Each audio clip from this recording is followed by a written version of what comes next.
And there we go. Bye-bye ads. And hello, everybody. Happy Wednesday. So good to see you guys. Hello, DNA. Hello, Power. Thanks for waiting through the starting soon screen and the ads. I always like to get those ads rolling right at the very beginning of streams so we can reduce the amount of pre-roll that we have for you guys. And welcome back to another Legend of Zelda Breath of the Wild stream. We are still working on that 100% completion run, but things are going really well, as you'll see as we load in here. We are at 84 shrines, 523 Korok seeds, 4 divine beasts, and I think we only have 4 regions left, but obviously the big number to look at are those Korok seeds, and we are getting there. 523 out of 900. We're rocking and rolling. On our last stream, we actually finished up the Hyrule region, which is the region to the far northwest of Hyrule. It's a very mountainous region, a very snowy region, and I'll be honest, it was a bit of a pain to navigate. So as much as I love, you know, snow and mountains because I'm Canadian, I'm also very glad to be getting the heck out of here. So we're all done with the Hyrule region, which means next up we're going to Akkala. So that's this region right over here. So we're going from the far northwest corner of Hyrule to the far northeast corner of Hyrule. That's where we're going to be heading today. And our closest spot to get there would be the Moakit Shrine. You can see this is right on the shore of Cephala Lake, which is obviously right next to the Akkala area. So let's load in by warping to Moakit Shrine. And then from there, we're going to go hunt down the tower so that we can unlock the map before we start our exploration of the region. It's always so hard to try to explore these regions without the map, so we always want to prioritize that. But yeah, hope everybody had a great day today. Apologies for starting a little late. I had to work late today, so I was late coming home. It also means I am a little bit lower energy this evening. It was a really, really long day at work. So I do apologize if I seem a little bit lower energy, but luckily, these comfy, cozy Breath of the Wild streams are the perfect formula for a long day. Speaking of perfect, we can also see the tower that we need to get to right there. Now, the issue, of course, is that it is high up on a cliff, so I'm wondering if maybe it would make the most sense for me to warp up to the top of Death Mountain and then glide down. Maybe that would cut down on travel time. Let's see. I'll give it a try. We'll fast travel up here. But yeah, so we'll see how long we're going to stream tonight. I am already tired and we're just beginning stream, so we'll see. It might not be a long stream, but regardless, sometimes it's about quality over quantity. And, you know, we're here and we're going to make the most of it. Low energy, more like law energy. Got him. Got him indeed.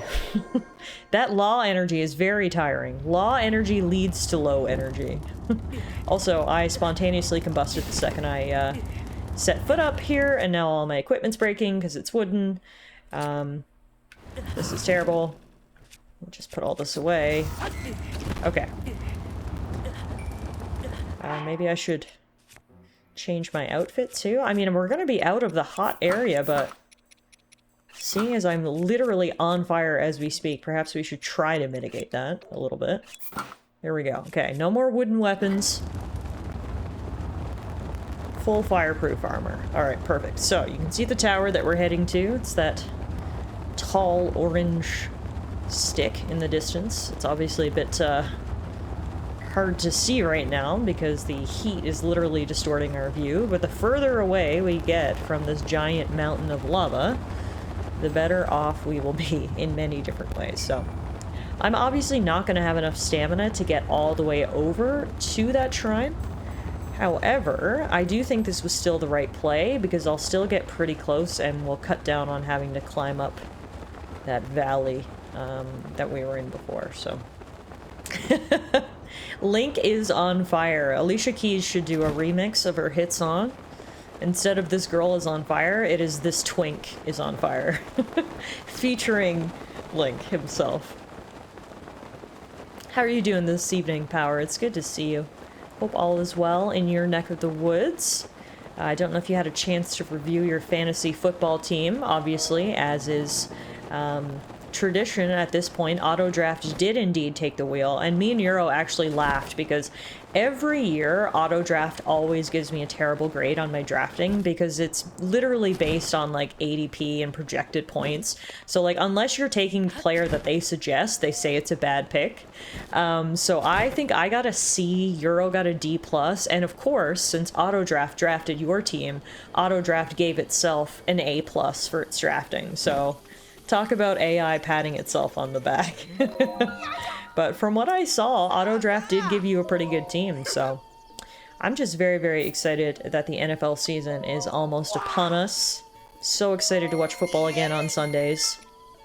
It's literally Obama giving Obama a medal.jpg. That's literally what auto draft did to itself with respect to your team. But yeah, this is year 4 of the Muffin Co. Football League, which is crazy. And in each of the first 3 years, we have had a different league champion, which means the championship is still up for grabs. I have not yet won the Muffin Co. Football League. My best finish was 3rd place. But this year is the year. I'm gonna be crowned Muffin's favorite this year. No, it's not your time, it's my time. Okay.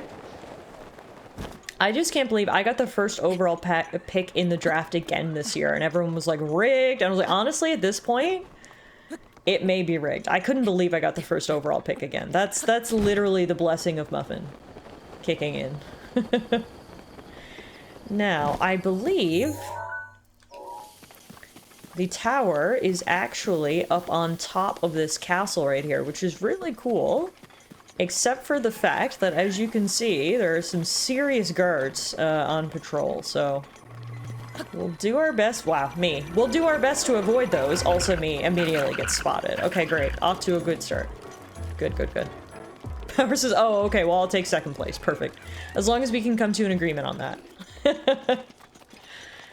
Alright, believe it or not, I'm just gonna run past all of the enemies, because that just seems like the smarter play. Will I regret it? Maybe, but let's find out. I looked at my team and didn't see anyone that was clearly problematic, which is all I care about. What, you mean auto draft didn't draft you to Deshaun Watson? It was my pleasure. Sounds like a win to me. Also, wow. I'm actually going to, believe it or not, I'm gonna cut the tension with a butter knife here. I can hear my game capture is crackling. It does that sometimes. Have no idea why, but I figured out the fix is, as is most of the times in tech, turn it off and turn it back on again, so give me 1 second here. Leave you guys waiting on bated breath while I restart my game capture. There we go. Alright, let's keep running away from these guardians. I always forget about the Guardians because I'm so used to Tears of the Kingdom. So I loved Tears of the Kingdom. Obviously, Nintendo had a very, very tall order following up on what's in my opinion, one of the greatest games of all time in Breath of the Wild. And they delivered. Tears of the Kingdom was absolutely fantastic considering, again, what they had to follow up.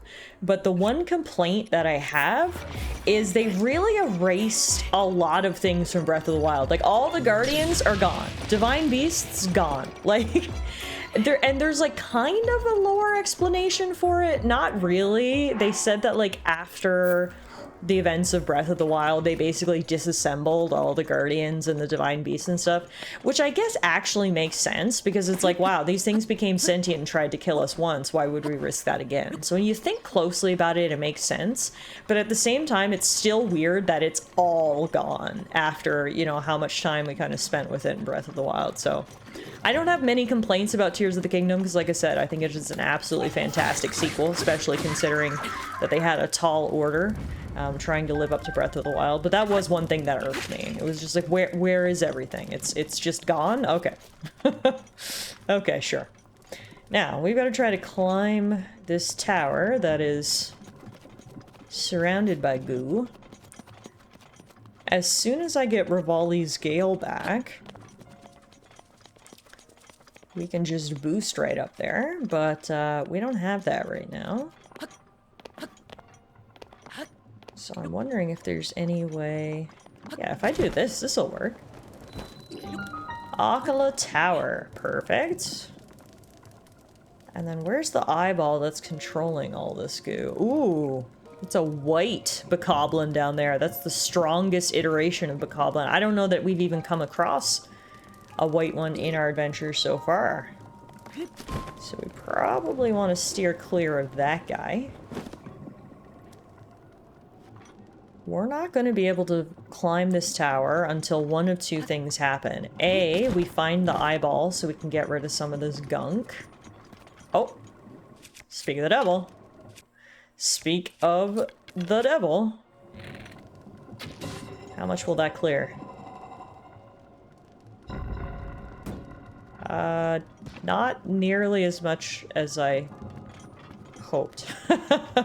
Okay, well then B, what I was saying, the other way we're going to be able to climb this tower is we get Rivali's Gale to boost us up and over the gunk. Because I got rid of one eyeball, but as you can see, it was actually not very effective. Barely any goo dissipated. Which means I guess there's more eyeballs around.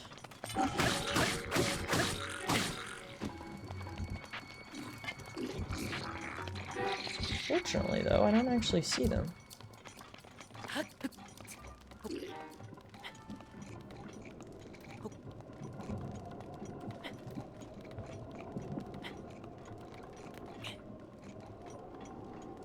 Maybe we don't need Rivali's Gale. Hang on, look at this. Haha! Beauty. Alright, I think we're good. I think we're in the clear now to just climb right up to the top. I also guess I don't need to wear this. This armor. Let's put on Champion's Tunic, and then it is a little bit cold, so I'll put on this for a little bit of cold resistance.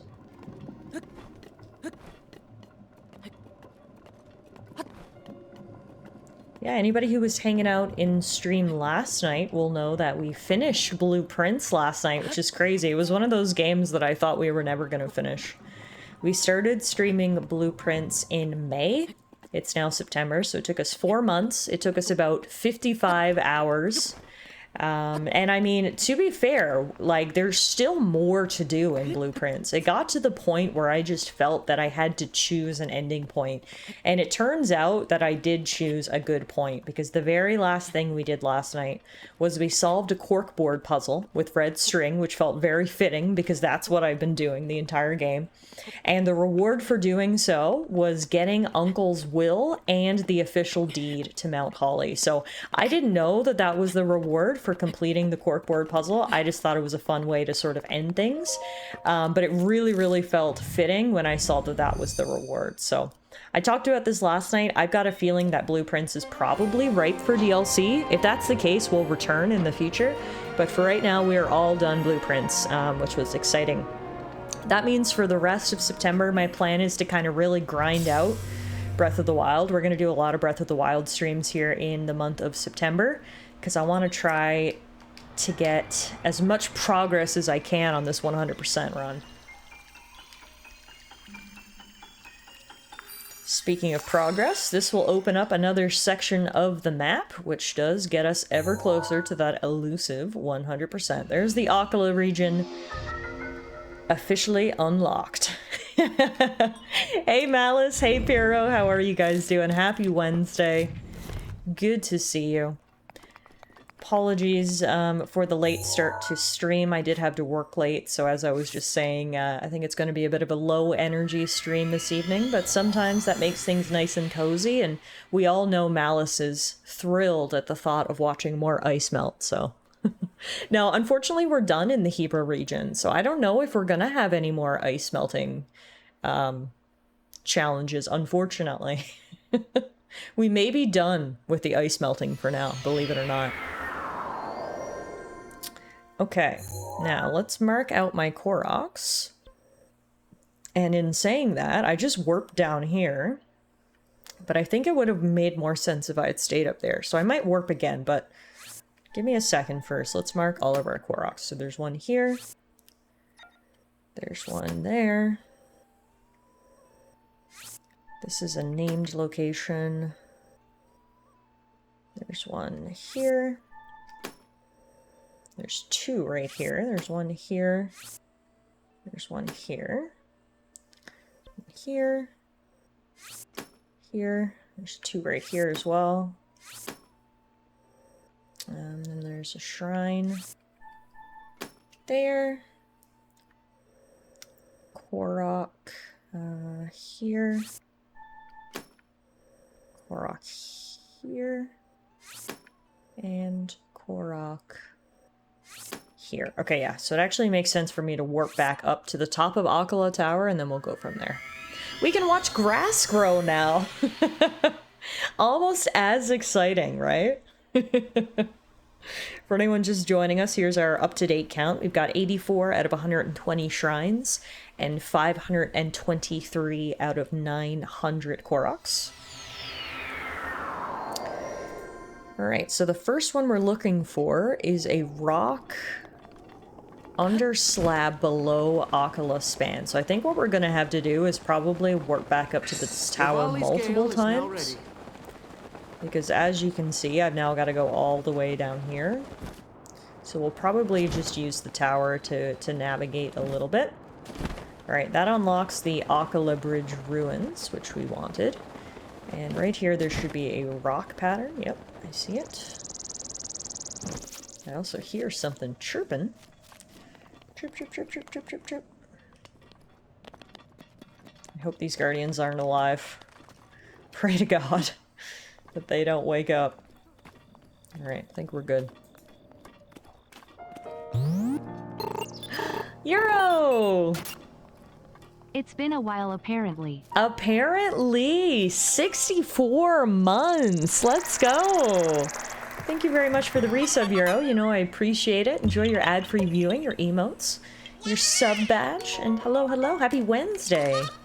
Good to see you. Welcome back to Hyrule. Obviously, as you can see, we are continuing our 100% completion challenge here this evening. Just getting started. Today we're starting in a new region. This is the Akkala region. And should be less watching ice melt here, for better or for worse. I think Malice is pretty sad about that, but for the rest of us, probably a good thing. Alright, so the rock we're looking for is underneath this slab, so we're just gonna hit it. Try to make it GTFO. Nice.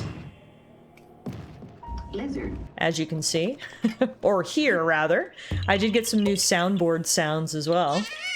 After some brief issues last night, I can confirm that Lizard. Things work now. We do have Lizard, we've got Level Up. We've got Fatality. Fatality. We've got High. Hi there. We've got Drumroll. And we've got Sad Trumpet. I'm sure we will use Sad Trumpet a number of times tonight when something inevitably goes wrong. But yeah, just a taste. I had been saying I was going to update my Stream Deck soundboard for literally ever. And it was one of those things that I kept saying I was going to do and I never did. And I finally did it. So if anything, I'm just proud of me for finally doing what I said I was going to do. So yay me. But yeah, we got some new sounds, which is fun. It just works, okay? Hey Goonie, how are you? Happy Wednesday. Hope everybody had a good day today. We are more than halfway to the weekend now, which is good. Today was a very, very, very busy day for me at work, so I'm already tired. Hoping Thursday and Friday go a little bit more smoothly, but you know, it is what it is. All right, so next up we're going all the way over here for Rock Beneath Metal Door. Okay.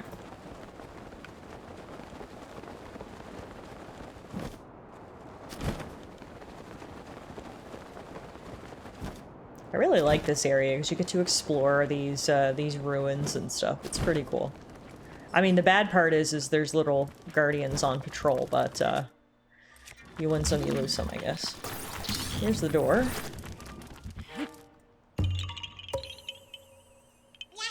Yahaha! I should get a yahaha sound button. That's what I should do.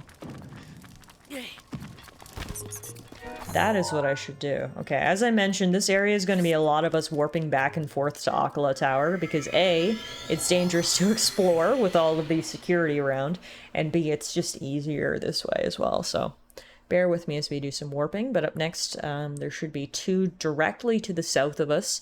There's rock beneath leaves on the south edge of the ruins, and rock by cannons on the south edge of the ruins. Ayahaha, sound bit. Yes, confuse your mods even more. Hey, Meerkat, how are you? Thanks for updating the Korok counter. You're giving me a good reason to boot up Breath of the Wild again.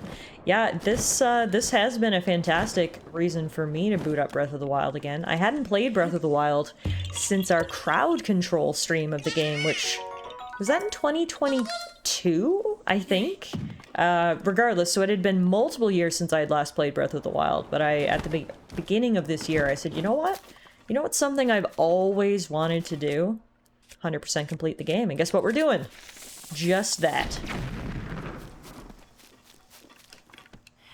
It is certainly an involved challenge. If you're going to try to attempt 100%, I would highly recommend that you prepare yourself.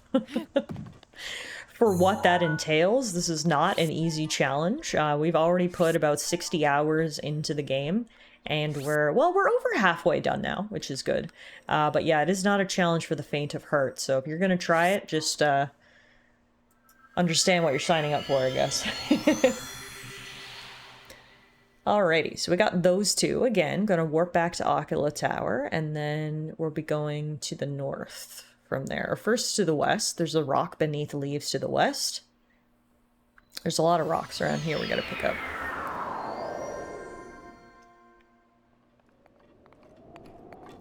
Rock beneath leaves to the west. Which leaves, though? Oh, right here, I think.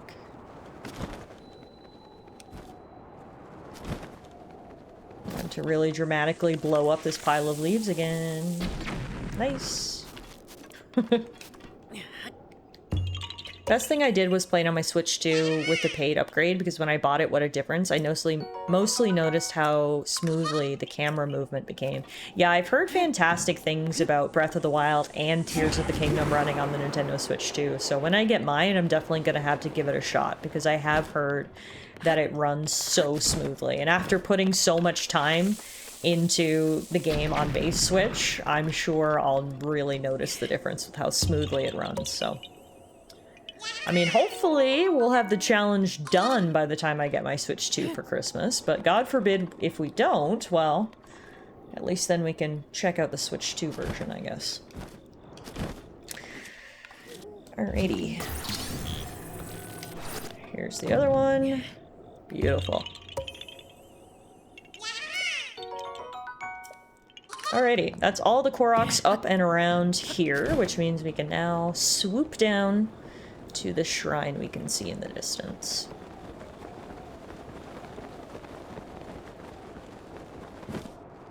I also didn't realize how long this weapon is. Holy crap. This thing is freaking huge. It's taller than Link. What is the name of this weapon? This is the drill shaft. And it is big. That's what she said. You're right. That is what she said. Yeah. Z Kasho Shrine. Alright, first shrine of the night. We actually don't have a ton of shrines left. We've only got, what, 36 shrines left? It's not bad at all, considering we've already got 84 done. Alright, Z Kasho Apparatus. Oh no, it's a motion-controlled one! These are my absolute least favorite puzzles in the entire game. These suck so bad. Okay. Fantastic. Well, this is going to be a terrible time. Everyone buckle up and get ready for me to struggle.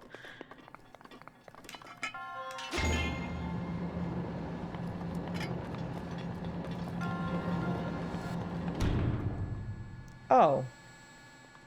Can I just jump over them? Nope. Link does not have hops confirmed. Okay, What if I do that? Oh my god! Okay, that would have worked if I looked where I was going. Third time's the charm.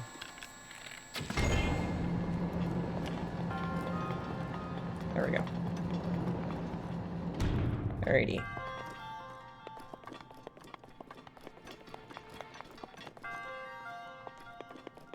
Ugh. Every time I see one of these things, I groan because it means motion controls await. Okay. This is gonna be freaking terrible. Oh my god. Oh my god. I have to manipulate...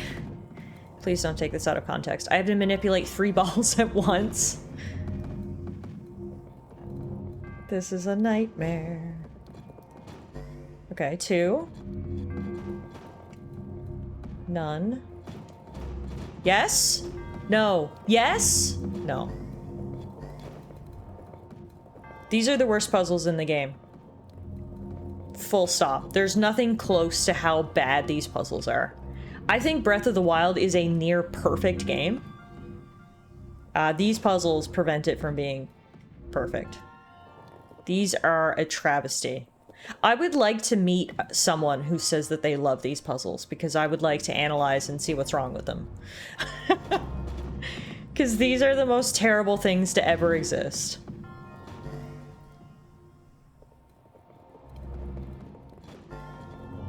Oh, I almost had it.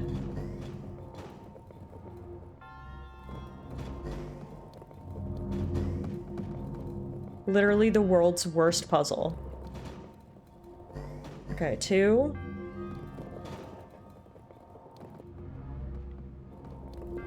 Oh. Can I just like freaking toss the controller and see where they end up?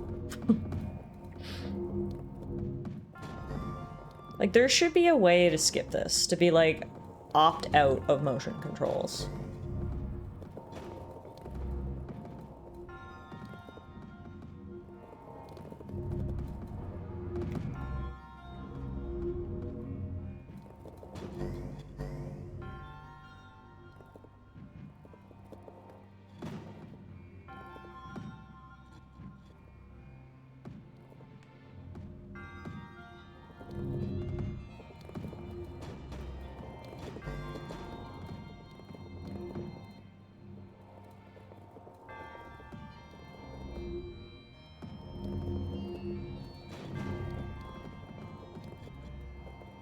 This is fucking terrible. Me. I can't wait for a comfy, cozy, relaxing stream in Hyrule today after a long day of work. Hyrule gives me this. The opposite of fucking comfy, cozy. Like, how are you literally supposed to do this? The motion controls are not intuitive. I cannot, like, gently move this thing. It's... Okay. Is there any way I can, like, cheese this? I don't think that door's gonna open until we finish it, so I don't think there is a way. Okay.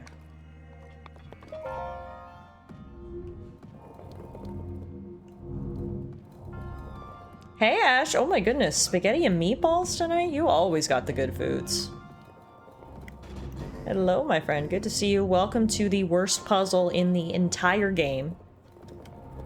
This is a motion controlled puzzle where I literally just have to tilt my controller and hope for the best. As you can imagine, it's not going well.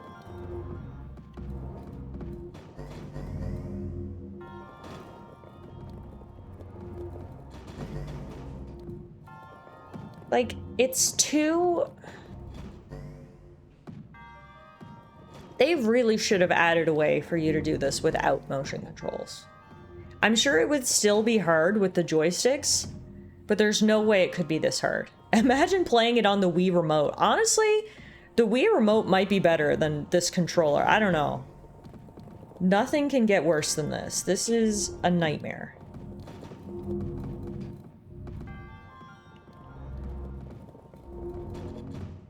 Like, we might be here for the rest of our lives.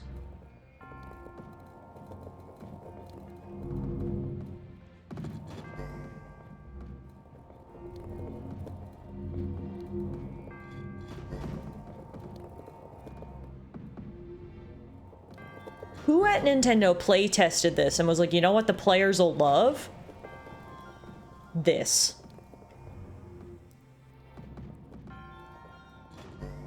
I can get 2, like, fairly consistently. Getting 3 is too much to ask. I'm fine aiming it, especially with Skyward Sword, but with this kind of puzzle, it's kind of tough. I was always bad at aiming it, especially with Skyward Sword. I'm just not good with motion controls. I personally do not like motion controls at all. I wasn't a huge fan of the Wii for that very reason. I don't want an arm workout when I'm just trying the game. So when they make me use motion controls, that's when I get mad. Like, I don't want to do this. This is terrible. The magical con man. Yeah, this is not easy. I am reading them to filth. This is the worst designed puzzle in the history of puzzles.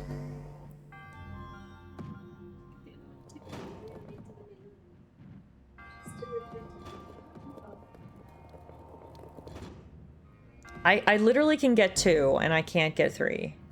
Because you're leaving. Do you want to try this before you go? I said I believe in you. Oh. But I don't want to try. Almost there, almost there, almost there, almost there, almost there. So close. You can just tilt him up a little bit. Just a little. Oh! See? All I had to do is show up! Yes! Oh my god, I literally thought we'd never do it. Alana came and gave me the motivation that I needed. I literally thought the rest of the night was gonna be us stuck on that puzzle. Oh my gosh. Yay, Alana, for helping out! Oh. I want to leave the shrine, I want to turn around and never look back. I never want to think about that shrine ever again. Whew. That was a well-earned spirit orb right there. Oh my goodness, that one was tough. Okay. Alright, it is done. That was shrine number 85, and now we're getting the heck out of here.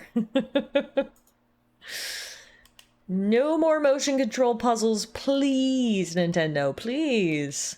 When I first played Breath of the Wild, I emulated it, so I had to use my mouse for that puzzle. Was that better or worse? In theory, I feel like it would be better, but I don't know. I don't know if it would be. God, it's just terrible. Alright, next up, we're looking for fairy lights over here on this plane. It was 1000% worse. It was so sensitive. Oh. Yeah, unfortunately, there is a handful of shrines throughout the game that for some reason Nintendo was like, you know what would be really fun? Forced motion controls.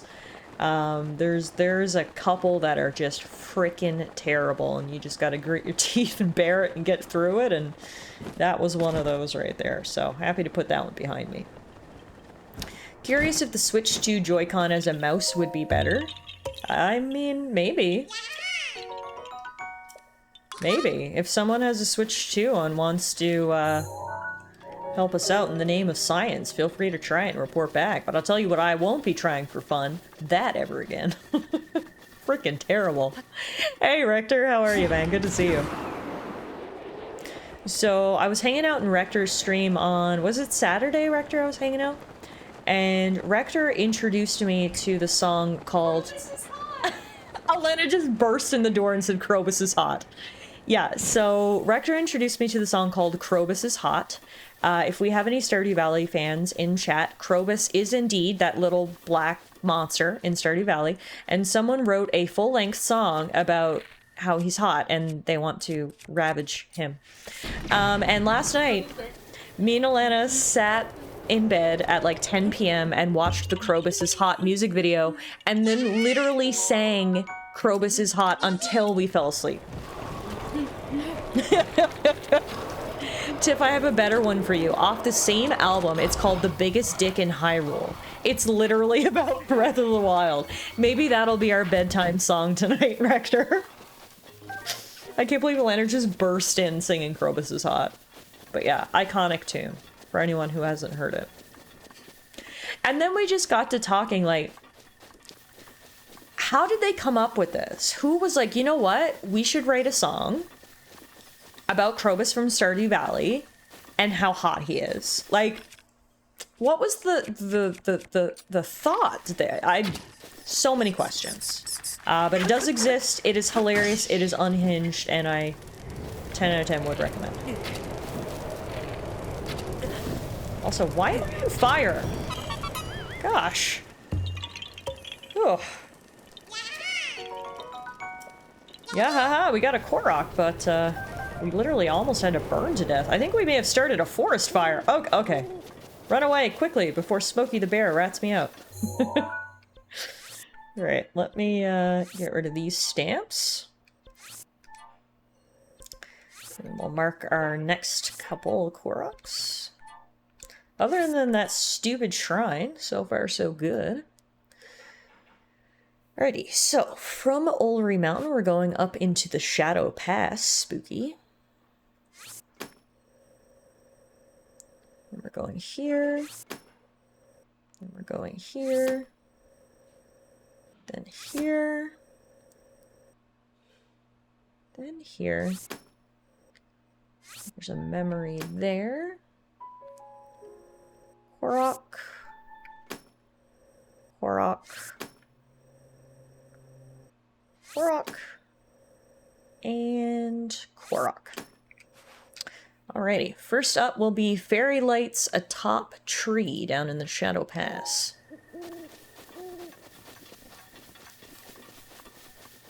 Now might be a good time for a little bit of, not that. Not that. Where's my shield? It's because I have a two-handed weapon. There's so many things to collect in Breath of the Wild, I think doing a 100% playthrough would make me go insane. I may be insane at this point, Conman.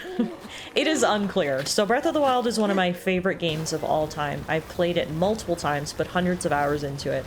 And one thing that I've always wanted to do, basically, you know, for bragging rights, is the 100% challenge, because it is not easy. You know, getting the platinum trophy or 100% in games in general is obviously meant to be a challenge. But this challenge is even more challenging than most, because like you said, there's so many things to collect. Not the least, of course, the 900 Korok seeds. But this is something that I've decided to do, perhaps ill-advised, but we started this challenge at the beginning of this year, at the beginning of 2025, and I said to myself, I would like to complete the challenge by the end of the year. Now, we haven't flat-out played Breath of the Wild all year long. We've kind of taken breaks here and there, but we now are officially more than 100% complete. Or, sorry, more than 100% complete. More than 50% complete. So we are well on our way to doing it. My plan for the month of September is to really just grind Breath of the Wild and see if we can't complete the challenge this month. So we'll see how much progress we can do. But yeah, it has been an undertaking. That's for sure. The Koroks alone remind me of the mini medals in Dragon Quest. I've never played Dragon Quest. Is that another game that has an obscene amount of collectibles? Hi everyone, what's a platinum trophy? So when you play games on the PlayStation and you 100% complete the game or get all of the trophies, then you're awarded with the platinum trophy. So that's what's called 100%ing a PlayStation game. So you can't get a platinum trophy in Breath of the Wild, obviously, but the sentiment kind of still stands. Rector, are you a 100%er yourself?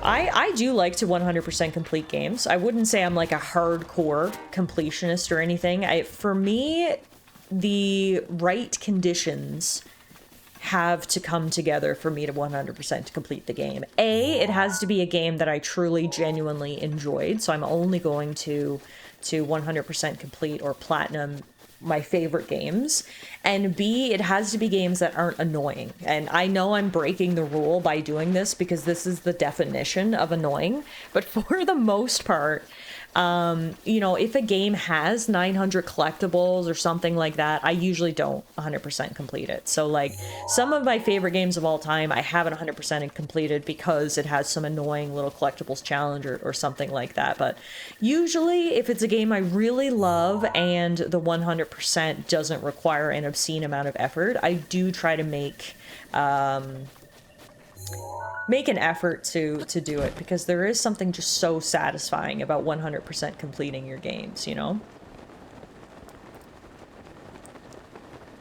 You could say that. I was told numerous times to not go for 106% completion in Crash Bandicoot 4, but 132 hours later, hell yeah. I mean, hey, that sounds to me like it was a 100% on par with Breath of the Wild, so GG's to you, Rector. GG's to you, man. See, that takes some serious dedication, but yeah. That's usually my criteria on whether or not I'm gonna 100% complete a game. Did I truly enjoy it, and will doing so not make me want to rip my hair out? This was the exception to the rule, that I'm actually doing this one. But, you know. Hey Idaho, how are you? Happy Wednesday. Dragon Quest is notorious for being the traditional JRPG. It usually features a system for collecting 100 mini medals. Okay. See, like, for example, games that I love that actually have a similar thing are the Yakuza games. I absolutely love the whole Yakuza series. The more modern Like a Dragon titles aren't so bad to platinum. I have the platinum trophy for Like a Dragon and Infinite Wealth, but I don't have any for the other ones because they do involve collecting a bunch of medals, which is, yeah, very time consuming and very, very annoying. So, little picky and choosy. Yakuza's so much fun to play. Yeah, especially, I absolutely love the new, like, soft reboot that they did. The Like a Dragon games. So good. As the lawyer awoke from surgery, he asked, "Why are all the blinds drawn?" The nurse answered, "There's a fire across the street, and we didn't want you to think you had died." Jesus. Idaho, thank you for the 100 biddies and the absolute roast of my career. Appreciate it. I think the first instance I remember of having entirely too many collectibles was the, like, 400 flags in the original Assassin's Creed. Yes! That is actually a great example, Rector. Specifically, Assassin's Creed 2 is one of my favorite games of all time. I don't know how many hours I put into Assassin's Creed 2 on the Xbox 360 back in the day, but it had an obscene amount of collectibles, so I never got all the achievements for it, for that very reason. It didn't strike both criteria. It was a game that I loved, but it did not have a 100% that wasn't going to make me pull my hair out. Alright, one more. This one isn't a roast. Okay, I'm ready. My body is ready to be not roasted. Ass Creed 2 is fantastic. I would love if they remastered or remade that one someday. It has been many years since I played it. Did you hear about the lawyer who sued the funeral company over the coffin? It was an open and shut case. I like that it was another legal themed joke, but I wasn't the subject of the roast this time.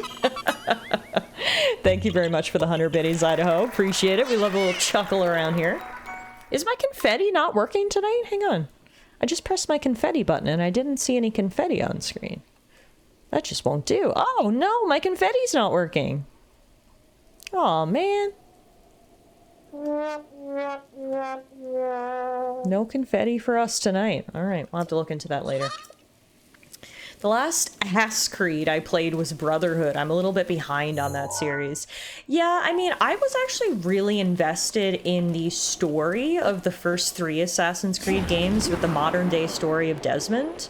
And then after that arc sort of wrapped up, I haven't cared about the stories of Assassin's Creed. And then unfortunately, as is the case with many AAA games, as of late. They were pumping them out too fast. The quality was decreasing. So I haven't been into Assassin's Creed really at all in many years, unfortunately. But I really did love it when it first came out. The confetti cannon is clogged. Yeah, Rector, I'm going to need you to climb in and unclog that, please. You know me, I do my best to bring a chuckle. You always do, Idaho, and thank you for the biddies. It's very generous and certainly not expected or required, but much appreciated.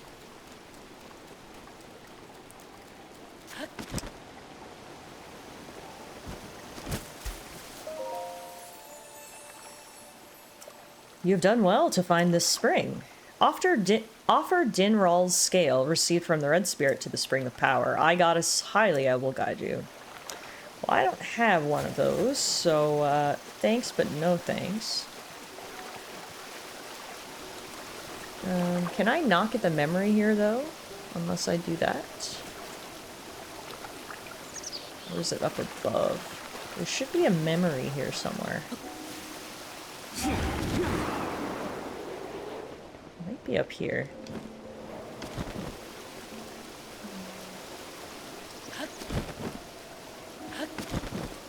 I don't know if I actually need the memories for the 100% or not, to be frank with you.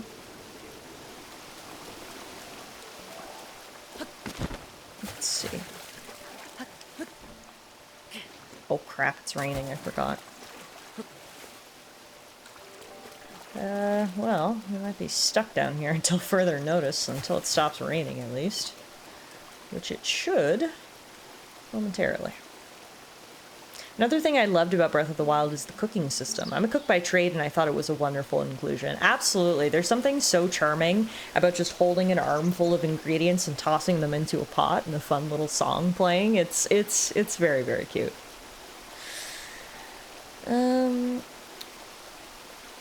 Let me just double check where that memory is. On the map, it's like right here, but it's kind of hard to see.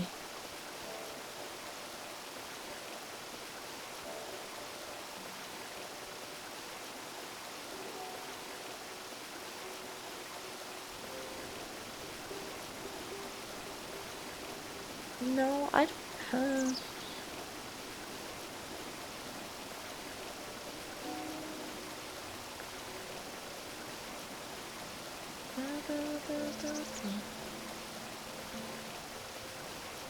Trying to get a good visual of it so I can see what I'm looking at here.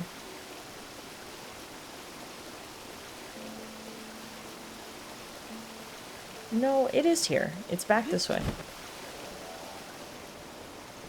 Ah, big glowy yellow spot. Yes, I just walked right past it. Okay, here we go. Let's recall this memory.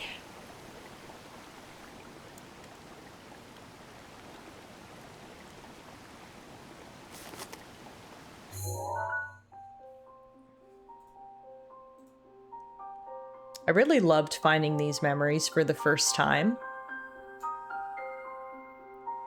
It's so fun getting little glimpses of the backstory.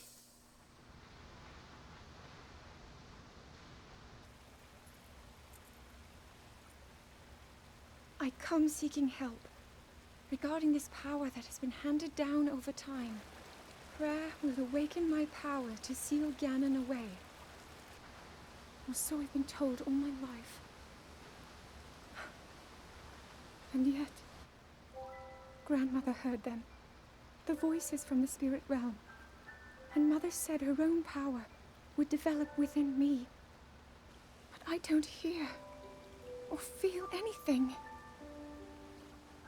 Father has told me time and time again. He always says, Oops. Quit wasting your time playing at being a scholar. Curse you. I've spent every day of my life dedicated to praying.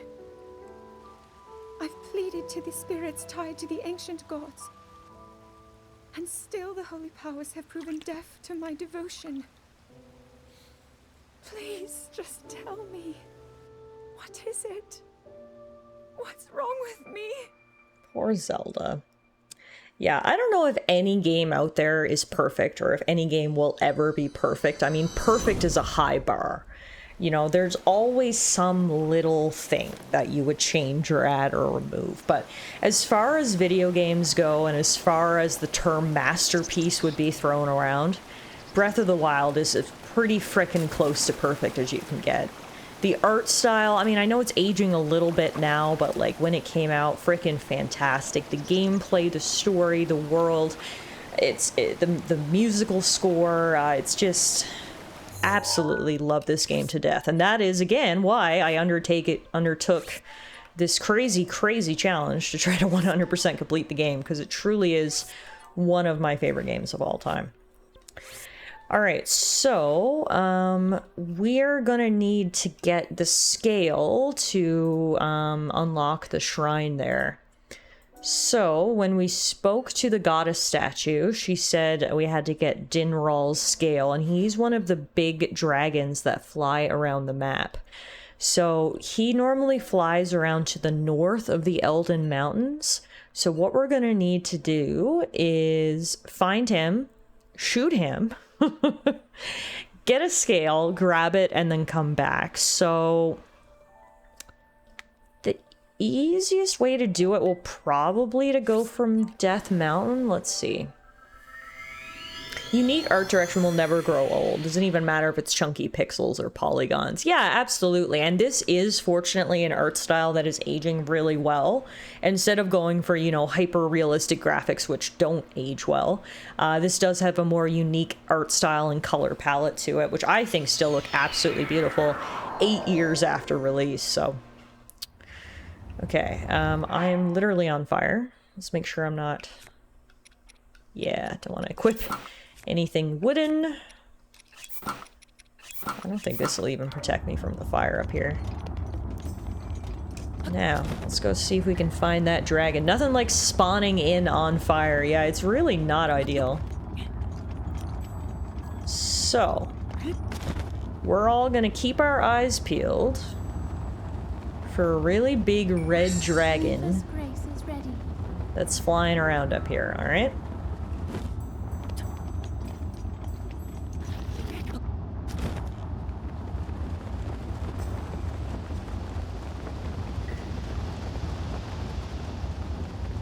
Thankfully, my paraglider is apparently made of heat-resistant materials, because I may be spontaneously combusting, but you know what's not? This beauty. Alright, red dragon. If I was a red dragon, where would I be? Surprised that none of this hot air is giving you any lift. That's a great point. This should just be allowing me to fly forever. I think I usually encountered one of the dragons near the canyon areas. Yeah, I think he is a bit more to the north, if I remember. I feel like he was, like, over here. But it has been a minute since I last played, so we'll just explore together.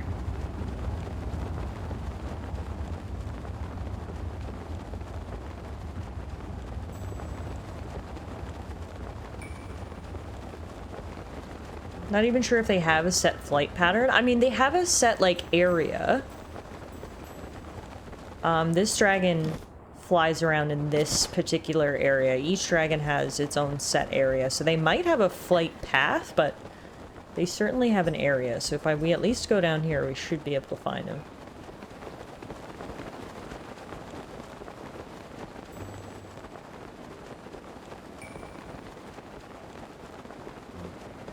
I have to stop for a quick break, though. Link's little arms are getting tired. Guess I didn't need to, for some reason I was like, ah yes, let's go to the highest point in the land. That should help us pinpoint the dragon. Which, like, in theory, made sense, but we went all the way up here and I don't see a dragon, so.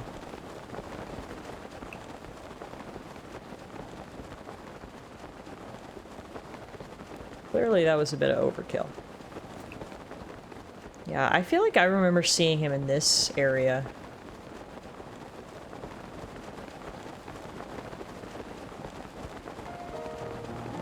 But yeah, I don't know if they just fly in like a big circle still around or if they have, like, a time that they're out. I don't know, actually. Maybe I should look that up. That might help us out a little bit here. So I do not see one. Let's see. Let's just take a look. Looks like you're a little late if that big skeleton is your guy. Okay. Dinral. Let's see if we can get Dinral's flight pattern.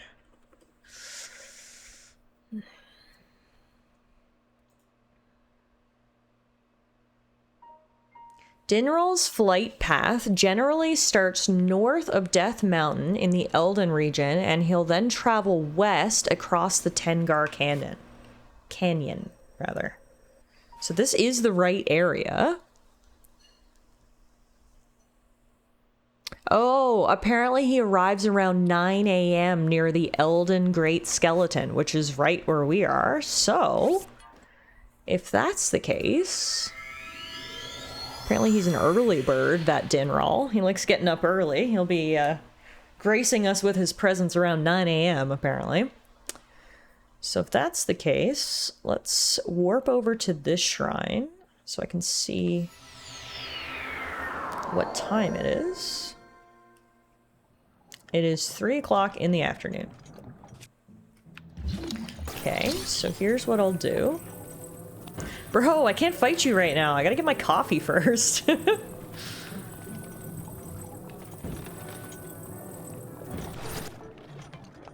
so...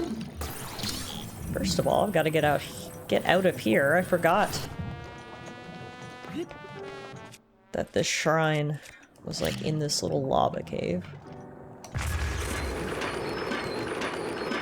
Rivali's gale is now in.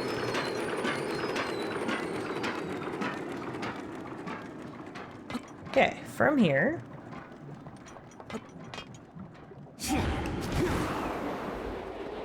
We're gonna fly.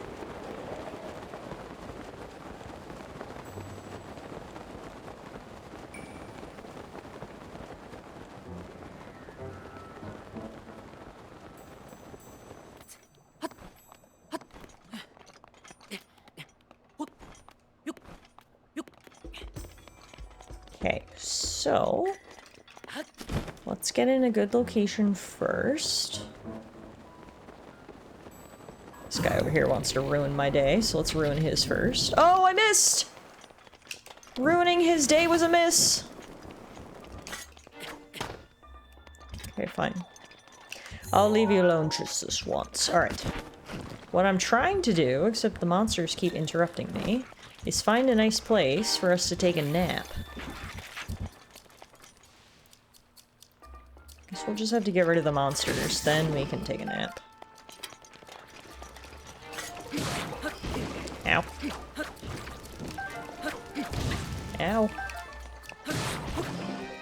Okay. Monsters done and dusted? Perfect. Uh-oh, wait, do I have any fire? Yes, I do. I have firewood. I have flint. A singular piece of flint, so... Then we can sit by the campfire until morning.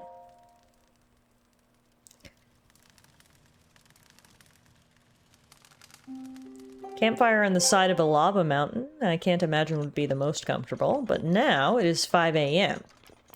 So we're right above that giant skeleton. According to the internet, which has never lied before in the history of the internet, we should see the dragon come from over in that direction, flying this way, right through this canyon, right above that skeleton. So, if we just post up here, hang out, we should maybe see a dragon in the next little bit. Wooden armor and weapons immediately burst into flames. Firewood still resistant to these effects. Alright, game. Yeah, no, it's because I came down out of the super hot area, so things aren't spontaneously combusting anymore. Fortunately or unfortunately, depending on how you look at it. But alright, so we just gotta wait for our guy to come flying through, and then like I said, what we have to do is shoot an arrow right at his tummy, which will drop a scale that we'll have to pick up. So when he flies by, I'll use... Oh, speak of the devil, here he is. I thought he was coming from that direction, but no. So when he gets in position, We will boost up high, fly over, and then get our best shot lined up. I thought they said 9 a.m. It is 6 a.m. and he is here. Ready to go. I also forgot how long he is. Holy. Long boy. Okay, Noodle. Okay, Noodle. Alright. Let's do this. Wow, I am maybe too high. Yeah, I am way too high. Okay. Never thought I'd see the day when I'm flying higher than a dragon, but anyway. Unfortunately for us, he is, like, rather fast.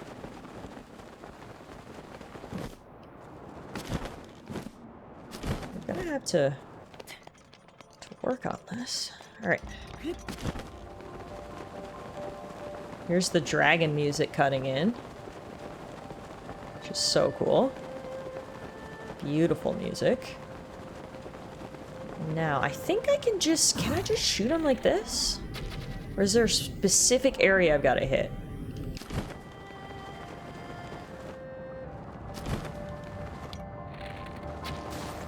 No, I think I had to hit his tummy. Ah! We totally missed our shot now. Gosh darn it! I didn't know if I could just hit his back, but it looks like we literally have to hit his tummy. Okay. What if I fast travel over here and maybe we'll catch up with him? He moves so much faster than I thought. You need a scale? Yes, we need a scale to offer to the goddess statue so we can get a shrine. I mean, at least we know he flies pretty low, so you could just post up on the ground. Yeah, that's true. That's true, too. Also, this was not a good shrine for us to warp to, because I forgot this was the dark area. Oh god, everything over here is terrible. This one's in the mountains.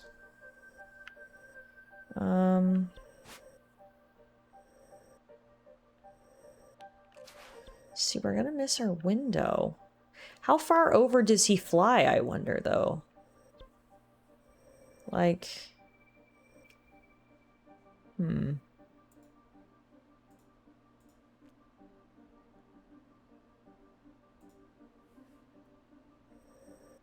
issue is I'm out of flint, so I can't even spend the night and do the exact same thing we did. I guess...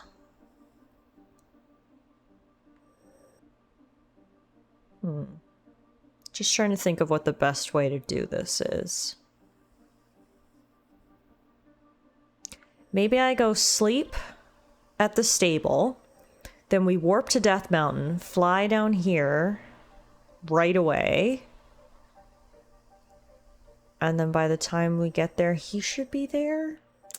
That might be cutting it a little close. I wish I had a better shrine that I could warp to.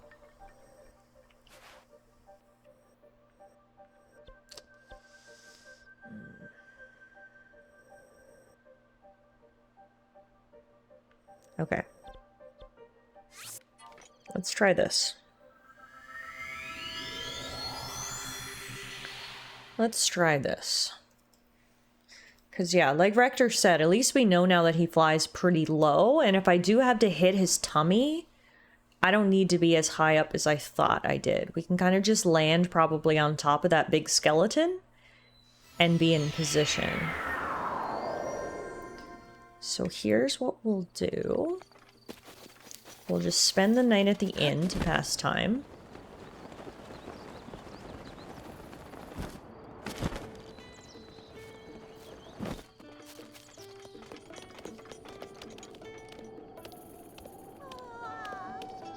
Yeah.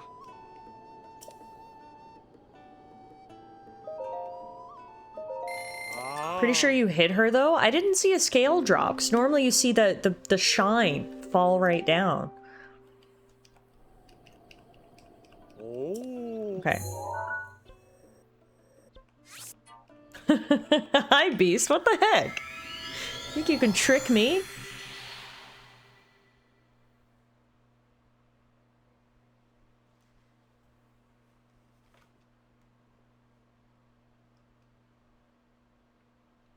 Alrighty, it is 5 a.m. We are on top of Death Mountain.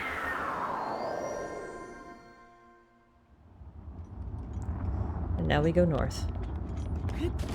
It's funny, Beast, actually, speaking of you and speaking of being boozled, me and Alana were talking this morning about getting married, and I was like, what if I live streamed our wedding? And she was like, absolutely not. We'd be in the middle of saving our vows, and the officiant would go, wait, Beast just redeemed 100,000 loonies. Time for a bean boozle, and like hand out beans in the middle of the ceremony. And I was like, wow, that is the funniest thing I've ever heard. So she literally called that this was gonna happen. And guess what? She was right. You're halfway to another Bean Boozle. I want to say yay, but I'm not actually excited about it, and I'd rather not lie, so.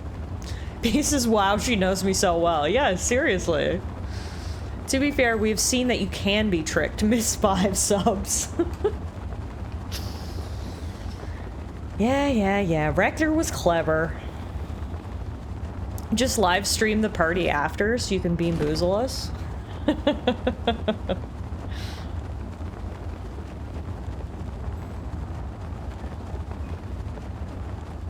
Honestly, I'm just looking now, and maybe next time we just fast travel to right here.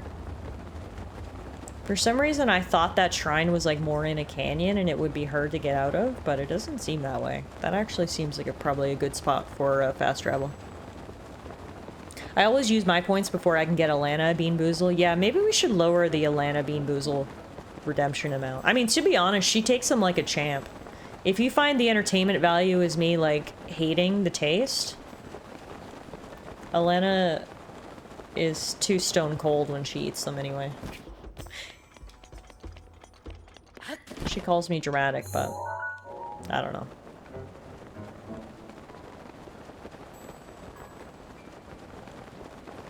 Yeah, did we already miss the dragon? It's so weird that we haven't seen him yet. It's 7 a.m.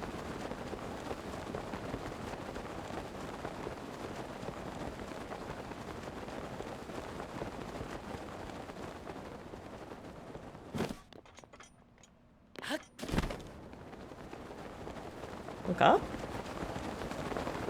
Ah! It's coming in from on high.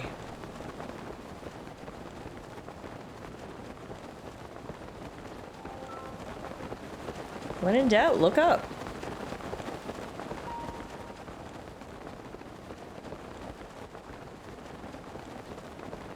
Alright, I'm just gonna stand on top of the skeleton this time.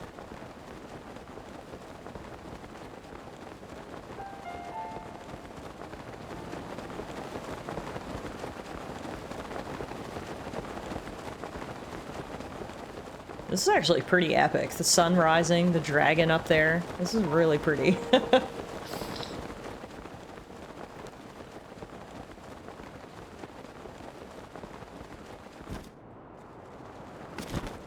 Alrighty.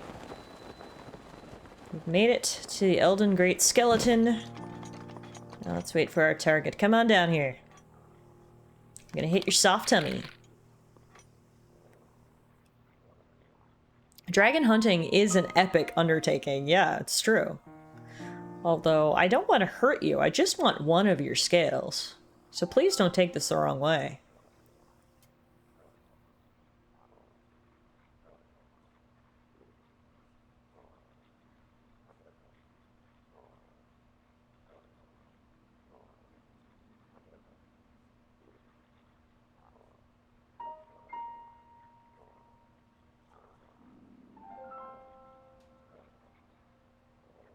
Oh, Lord, she coming.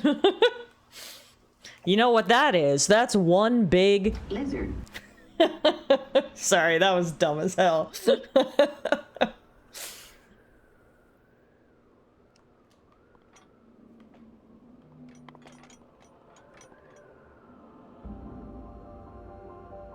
Here's that epic music. Alright.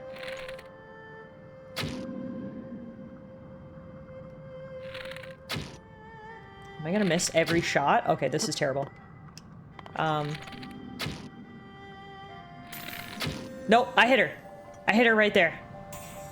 Beauty. Sorry about that. Hopefully it didn't hurt.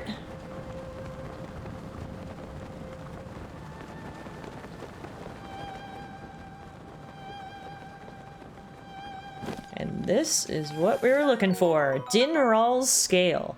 This precious scale fell from the red spirit Dinral. It emanates great heat. You can use it in cooking, but just eating it seems like a waste.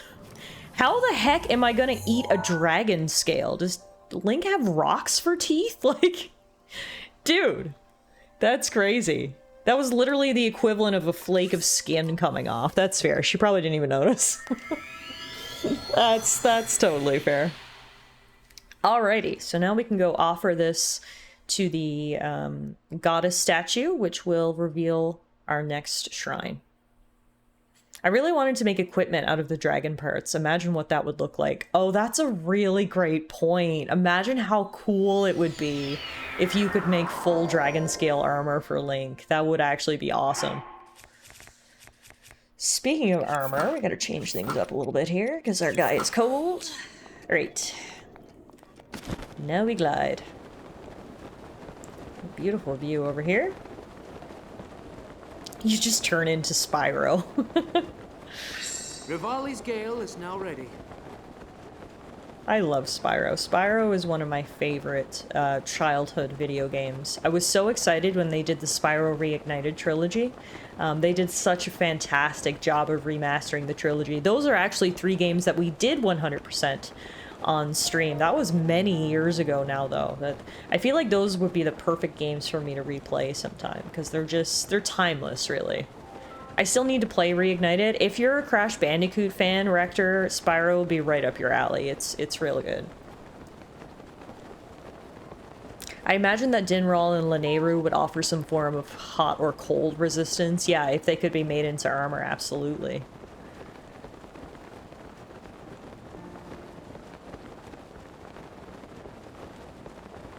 Oh, totally. I still have my original copies of the first 3. I love those games. Oh, okay. Okay. You played Spyro originally. Gotcha. Well, if you love the originals, they did a fantastic job in Reignited. I would recommend. I feel like it always goes on sale now, too, for a super reasonable price because it's been out for a couple of years, which is always nice.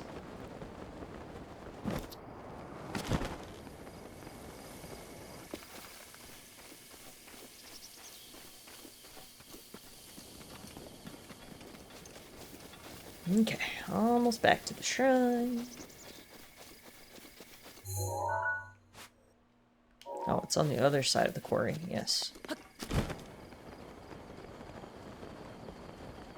Same with Crash. I like what Insane Trilogy did with the art and some creature comforts, but I agree with most people in that the jumping and movement still felt different. So I didn't play Crash Bandicoot growing up. So I haven't played the Insane Trilogy either.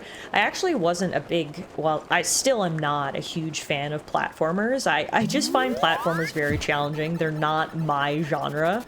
But I loved Spyro.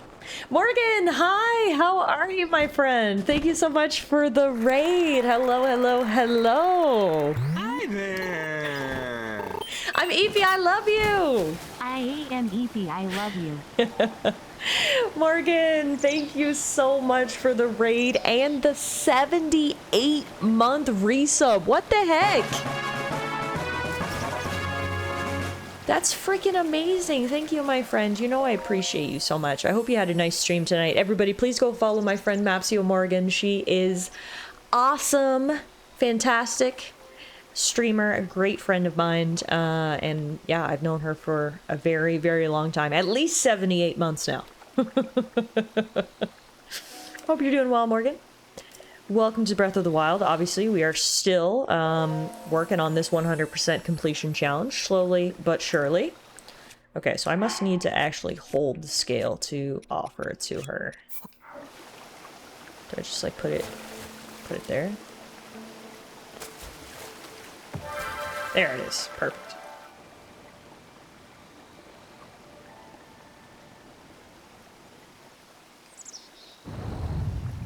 And there's the door that I was waiting to open.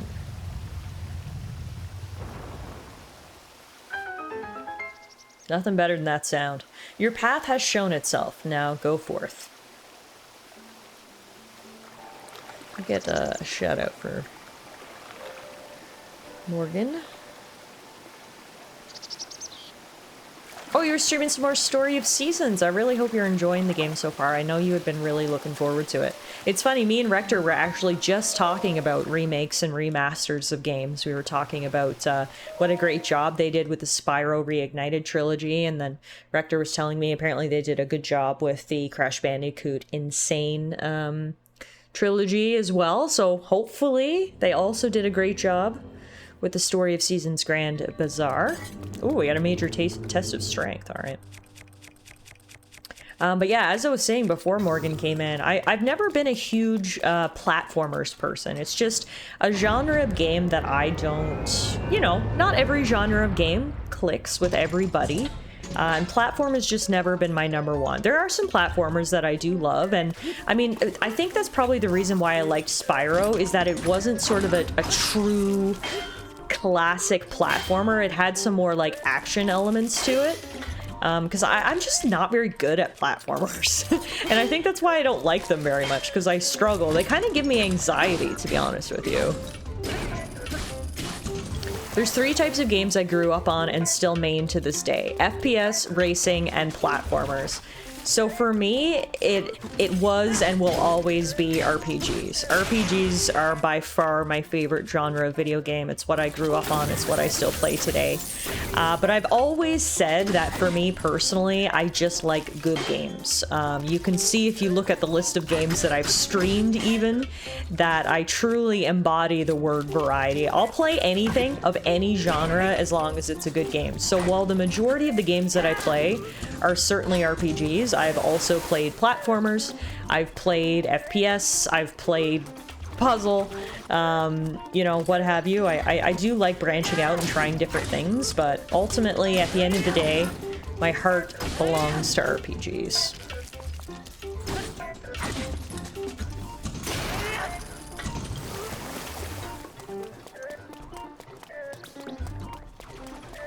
Ugh. So you're so looking forward to Silksong? I actually didn't mind. I actually liked Hollow Knight.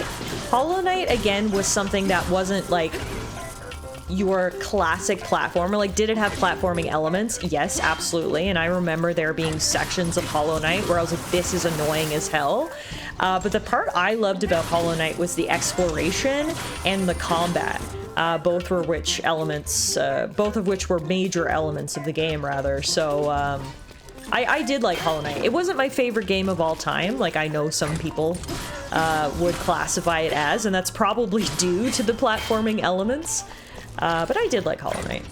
I know some people are like gnawing at the bit for Silksong, though. I mean, people have been waiting, what? The game was announced in 2018? They've been waiting years and years for Silksong, and it got to the point where people were convinced that Silksong was never coming out. So I'm mostly excited for the people who are excited. I just like people being happy and excited about things, so I'm probably not going to play Silksong on release. I might play it later. I just feel like, especially on stream, Silksong is just going to be like so saturated for the first little while. Everyone and their mom is going to be playing it, but we might play Silksong later on. I'm not totally ruling out ever playing Silksong. I'm just not planning on playing it right away.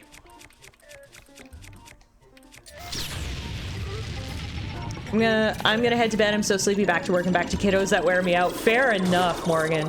Shout out to all the teachers out there who are back to school this week, because they are doing a job that I could literally never do.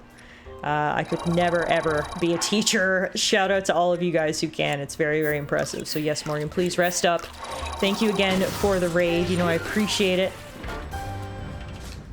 And down goes the Guardian. Major test of strength complete.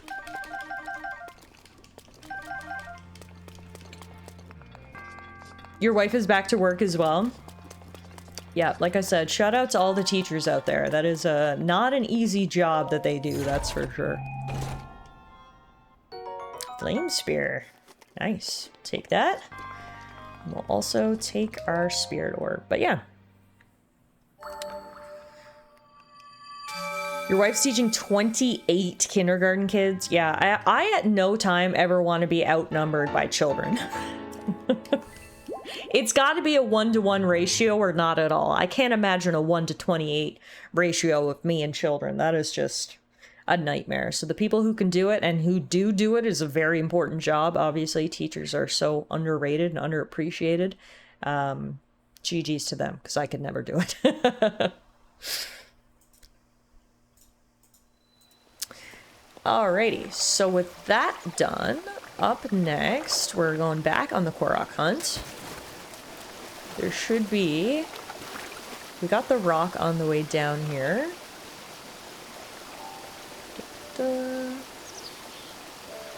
So there should be a rock beneath leaves to the east over here.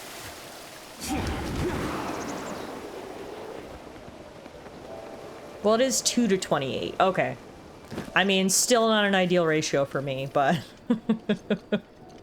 The most I had in a class I subbed for was 24. Yeah. It's impressive, dude. It's impressive. I'll forever refer to teaching or babysitting as tactically outnumbered by children. Now you don't need flint because you have a fire spear. That's a good point. Flint's for losers. Fire spears are where it's at.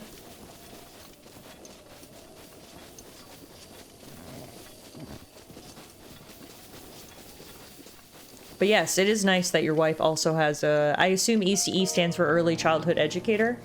So she's not alone. That actually must be a huge relief. Does the fire spear not burn these leaves? Yes, it does. Okay. Just needed to really dramatically do it. Okay. Alright, cool. Cool. Alrighty. Next up, we've got flowers just up the hill here. Finesse your way into the hottest of bonfires. Flint is a thing of the past. Pick up your flame spear today.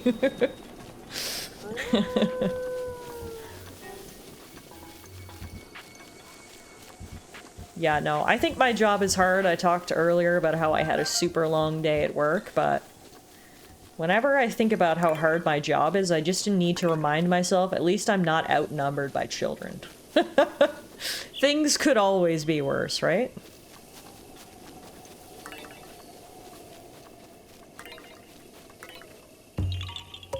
You've never been bitten at work, have you? To date, no. To date, no, I have not, so I guess I'm doing all right.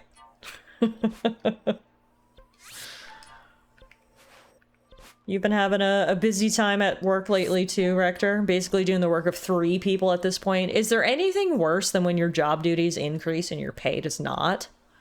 Like, oh my god. I feel you, man. I feel you.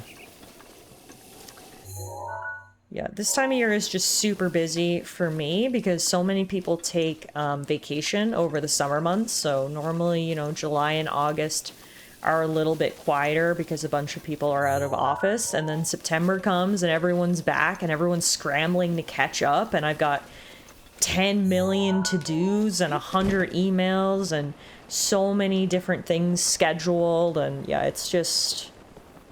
busy, busy, busy now till Christmas, essentially, which is kind of depressing when I put it that way, but I've been bitten, kicked, spit at, my hair pulled, called a fucking moron and screamed at? Oh my god.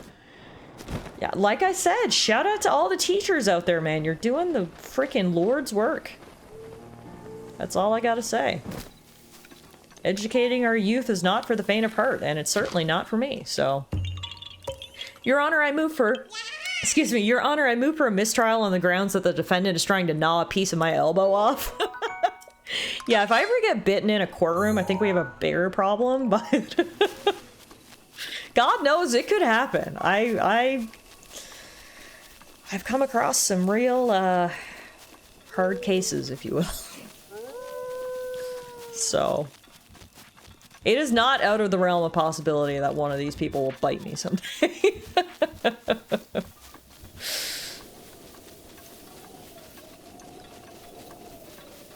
The one who called you a fucking moron was 4 years old? What? When I was 4, I wouldn't have even known what a fucking moron was. That's a whole other can of worms if a 4-year-old's calling you a fucking moron. Yeah, retweet. 100%. There's other things going on there for sure.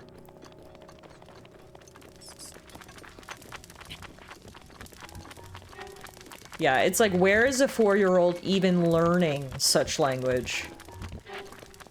To repeat it and use it in context. That's, frustrating.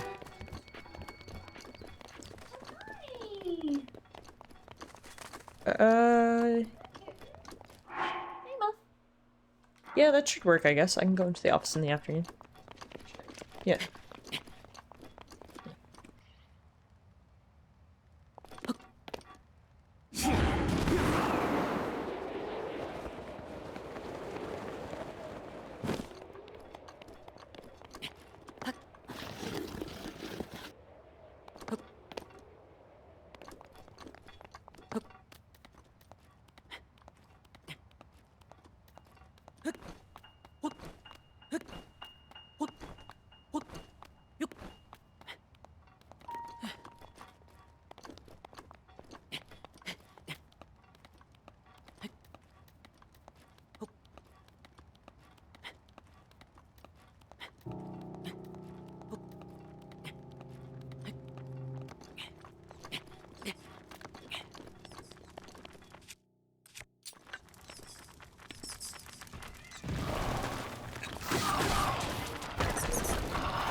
Where's the head? Oh, there. No! Don't go back to your body! Oh, here we go. Okay. Skeletons are dead. Now, what did I come up here for? Korok Magnesis puzzle. I see you. Oh. Guess you're going here.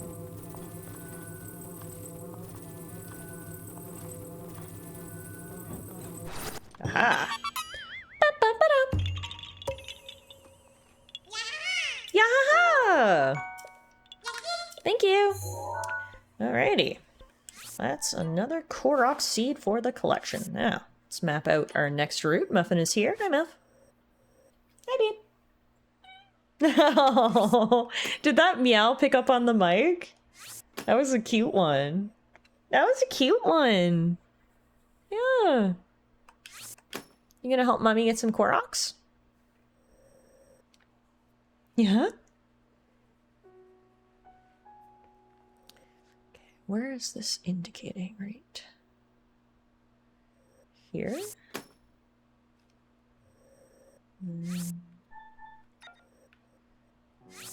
Here? Then there. Then there. Here. Here. Here. And there. I'm so glad you guys heard her little meow. Everyone says hi, Muffin. Hi. Alrighty, first up, balloon beneath cliff to the northeast. Off we go.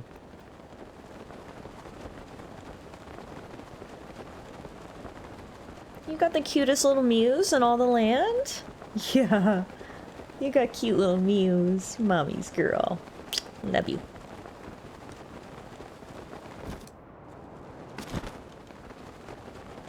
Ah, thanks for the clip, Morgan. I need to watch that after so I can hear her meow. Well, just pick the game back up. I know what I'm doing for the next few days. Yay!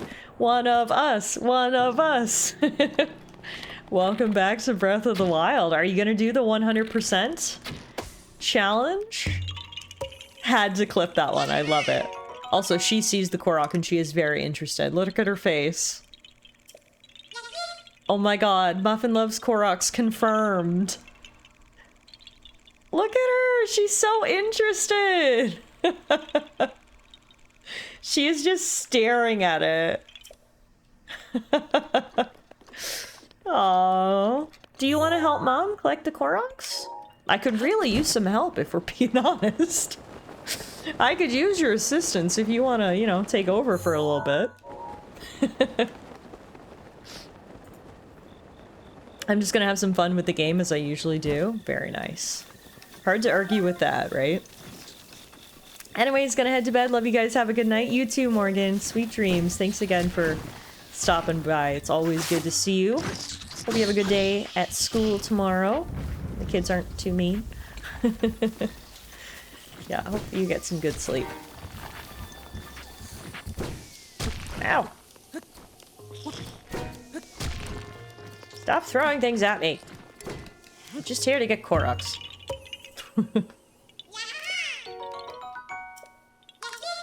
Muffin's not as interested in this Korok because he didn't have a spinny little stick.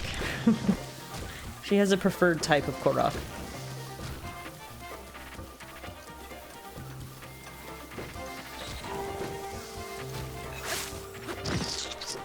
That was like the first time I heard a Muffin go meow. Yeah, it's so funny. I think someone mentioned it. It might have been you, actually, Ash. Someone mentioned once, they were like, oh my god, Muffin is so quiet. And I was like, it's so funny you say that. She's only quiet on stream. I think she's literally camera shy because normally she's so chatty. Like, you can say, hi, Muffin, and she'll meow back. She's a Siamese, so she is very, very chatty. So it's so funny that she never chats on stream. So I'm so glad you guys finally got to hear her meow, because I know I'm biased. She's my baby, so I love her, and I think she's perfect. But her little mews are, oof. I love them. They're so cute.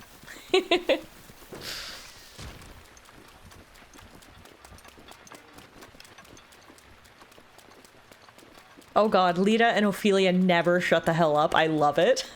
There's something about talking to your cat and your cat talking back that's chef's kiss. Usually Siamese and ragdolls are loud when they meow and purr. That's Muffin totally. When she gets a good purr going, it's like a motor. I call Ophelia Squeaky all the time because she mostly does little chirps and mews. Oh, the cutest! I love little chirps and mews. So cute.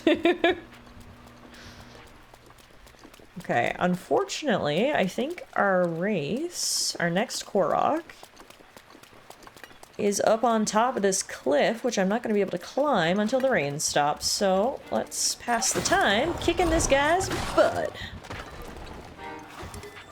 Is Dinral in the sky again? I think you might have seen... No? Good eye! Dang, dude! Really good eye. For a second there, I was gonna be like, no, that's the shrine. But nope. There's Dinral. You're right.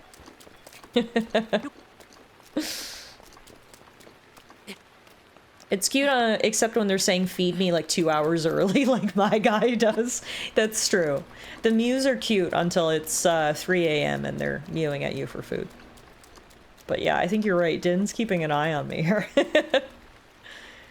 Now, there's supposed to be a Korok race around here. I might have just maybe not marked it in the right place. Because I don't see it. Although in saying that, the weather conditions aren't exactly conducive to peak visibility right now. Let me just double check the map.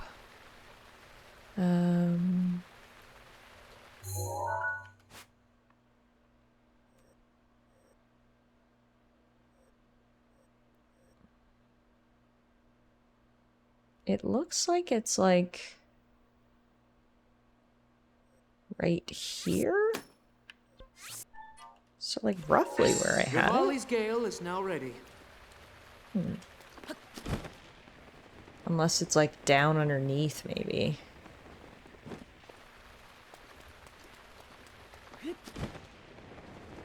What I'm looking for is, it's like a little tree stump, essentially.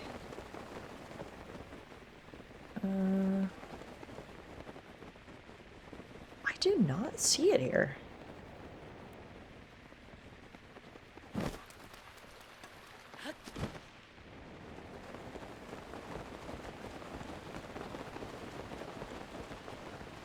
Oh, you saw it? Okay, that's good. Then it exists. If you saw it, then we know it exists. Now I just need to see it.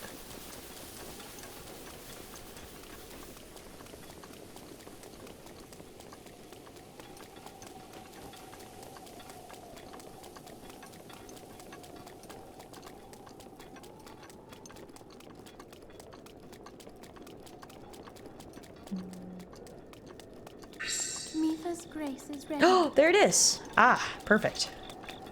It exists. All right.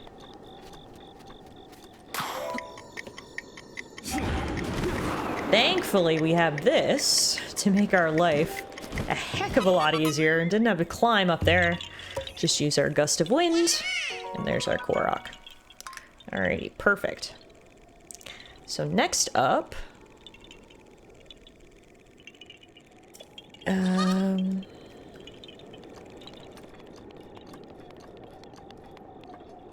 we've got the shrine. Wondering what the easiest way is to get to the shrine.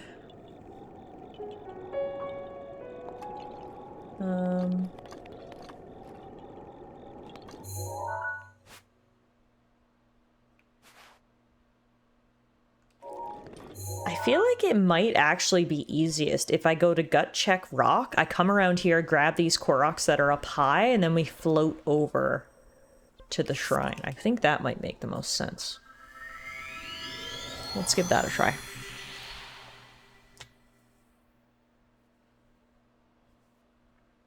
$547 Koroks. Ooh, we're 3 away from the big 550. Nice little milestone. Were the beasts basically the first thing you did? Yeah, pretty much. Because, well, A, we needed to do them obviously for the 100%, but I thought it would make the most sense to do them first so that we could get all of these abilities, which aid in our exploration. Certainly, Revali's Gale is so helpful, so I basically just went to all 4 corners of the map to start. Went here, went here, went here, went here, and now we're just filling in the gaps, basically. So, as you can see, we've got 3 regions that we haven't explored at all yet. We just started exploring Akkala tonight, and then there's still some other things in some of the other regions we need to clean up, but, I mean, I think we're making good progress. This map is filling in, so... It really is an exercise in thinking within a 3D space if you're looking for all the Koroks. Absolutely. Yeah, exactly. So I went to Impa first and then did the beasts, and then after those were done, we've basically just been exploring Hyrule, looking for the Koroks, looking for the shrines. But yeah, that's the thing, is I am using an interactive map to help me find all the Koroks, because going at it without a resource is pretty daunting. But unfortunately, the map is just 2D. I'm looking straight down. So while it can mark things, sometimes it's a matter of navigating 3D space, as you said, and trying to figure out, oh, is this down below? Is it up high? Etc. So there is still some thinking to it, for sure. Oh god, yeah, fuck that noise. Hey! Oh my goodness, so many raids! What the heck? Chibi! Hi, thank you so much for the raid, my friend. We just got a raid from Mapsio Morgan about 20 minutes ago, and look at this. Mapsio Morgan's big brother, Chibi, just raided in. We've got a family full of raids tonight. I love it. Hey, Chibi, how are you doing, my friend? It's good to see you. Thank you so much for the raid. Hello, Hank. Hello, Josh. Welcome on in, everybody. Not even planned. I love it. An unplanned family dual raid. That's the way I like it. Everyone go please follow my friend Chibi. Let me get a shout out. There we go. You were playing Pokemon Sun and Moon tonight. Very cool. I hope, were you shiny hunting? If you were, I hope the odds were good for you. Hello everybody, for those of you guys who don't know me, my name is Tallara, and right now we are playing one of my favorite games of all time, The Legend of Zelda Breath of the Wild. But we're doing something kind of unique maybe something kind of stupid. We are trying to 100% complete the game, and if you guys are at all familiar with Breath of the Wild, you'll know that that is a uniquely difficult challenge because there are a lot of collectibles in this game. There are 900 Korok seeds that you have to complete, so it has been quite the undertaking, but it's a fantastic excuse to revisit the game again, and we're having a lot of fun with it. So yeah, I've been at this for a while. What the heck? An anonymous gifter just gifted a sub to Tim Hortons. Yo! Thank you so much, Anonymous. I appreciate that. Tim Hortons, I'm still fiending for a sponsorship. So, you know, hit your girl up if you want to promote your steep tea live on stream, because I've been doing it for free for the last 7 years. But yes, I started this challenge at the beginning of the year. It was sort of a New Year's resolution, if you will. I said, I'm going to 100% complete Breath of the Wild this year. Now, we haven't just been playing Breath of the Wild. We've taken breaks here and there because I didn't want to just play this 24/7, 365. And that's partly why it's taken so long as well. But the reality is, this is just, you know, quite an undertaking. We have 60 hours into the game now. We are more than halfway, which is fantastic, but we've still got quite a bit to go. So the reality is, this just takes a long time. So my plan is to actually grind a whole lot of Breath of the Wild here in the month of September. I'm really hoping we can complete a large chunk of the challenge, if not complete it all. So yeah, that's what's happening with me. Yeah, I was basically avoiding burnout, exactly. So, but yeah, welcome on in, everybody. And I hope you enjoy a little bit of Breath of the Wild. It's really, really chill here. I didn't know that Tim Hortons had a Twitch account. We found that out not too long ago. I am a huge proprietor of Tim Hortons. I love Tim Hortons. Tim Hortons steep tea is basically my lifeblood, and I've been trying to get a sponsorship for a very long time. Believe it or not, they haven't reached out, but we're working on it. Is it considered sacrilege that I don't like Tim's as a Canadian? I like it enough for the both of us. So don't worry about it. I'm picking up the slack.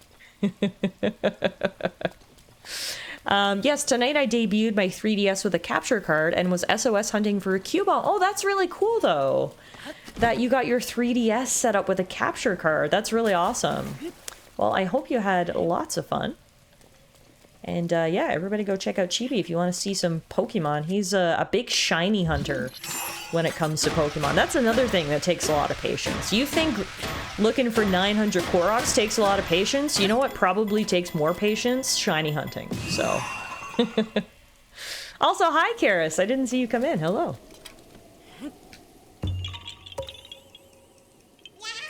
Timmy's steep tea is great. I do like the odd iced cap as well. Yeah, everyone always talks about their coffee. I don't drink coffee, so I can't comment on it. Everyone says Tim's coffee is bad. That might be true. But their steep tea is, the best. I love Tim Hortons steep tea, so. Yeah, thank you to the anonymous gifter for gifting a sub. Speaking of subs, it is September, so if you're looking for a time to subscribe not only to this channel, but to any of your favorite channels on Twitch, this is the month to do it. You'll get discounts of 25 to 30% off your subscription, so yeah, happy September. Alright, so let's see if we can get over to that shrine now. I think we probably have enough height. Let's see.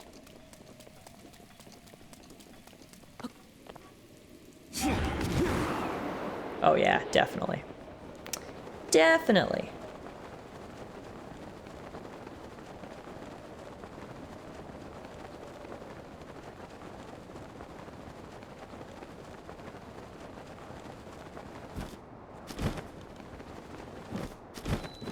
Zunakai Shrine. Perfect.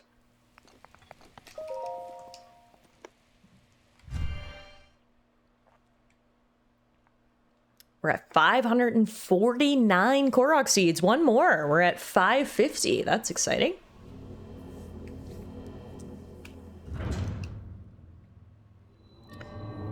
And excellent, we don't actually have to do anything in here. Just accessing the Zunakai Shrine was enough to prove our worth.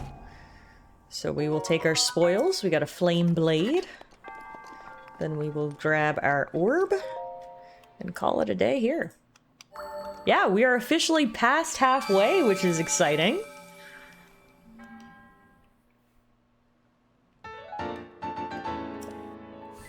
We're getting there, slowly but surely. As I was saying before, I was trying to break up Breath of the Wild throughout the year, because as Goonie put it, I was avoiding burnout for both me and for you guys. I didn't want you to watch too much Breath of the Wild. So, you know, we'd play it for a month here and then take a break, play it for a month there. But we're getting really, really into it now, especially since we've got all the divine beasts down. That obviously slowed us down a little bit. So we're just focusing essentially on collecting now, which is really nice.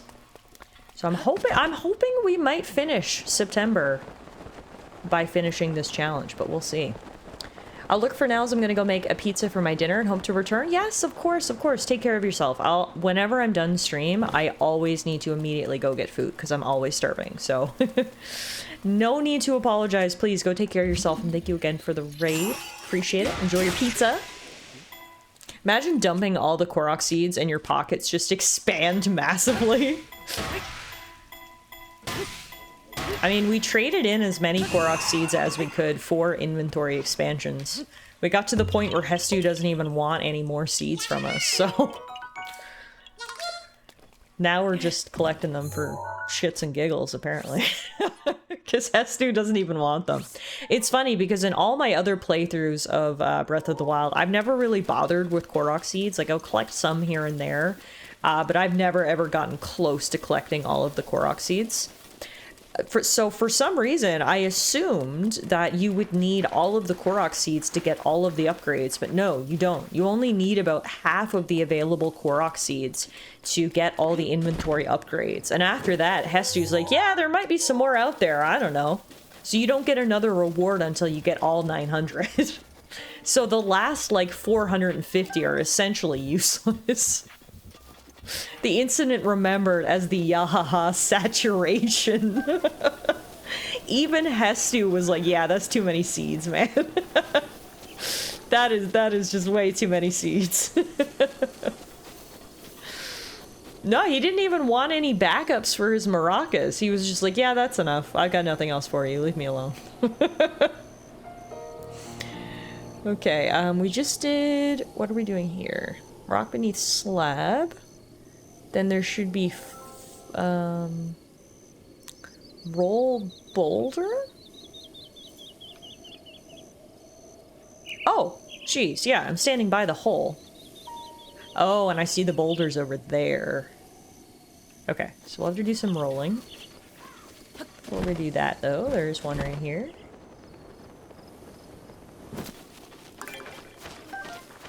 Nah, that's so funny. Yeah, literally, even Hestu was like, yeah, 900's a bit much. You don't need all those.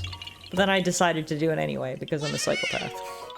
But yeah, I actually only just recently learned that you do not need all the Korok seeds to get all the inventory upgrades. You only need half, and after that, even Hestu's done with it.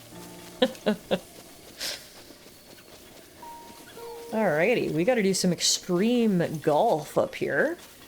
There's some boulders over on this cliff that we need to roll into that hole we were standing next to, rather. So we gotta hope that gravity is kind to us. He just closes shop every time you show up. Oh god. It's that twink again. He's brought more seeds. Let's pretend we're closed. Alrighty. So where's the hole? Oh, all the way over there. Oh my god. Okay. Didn't we just do golf recently? Yeah, we're back for more. Let's see here.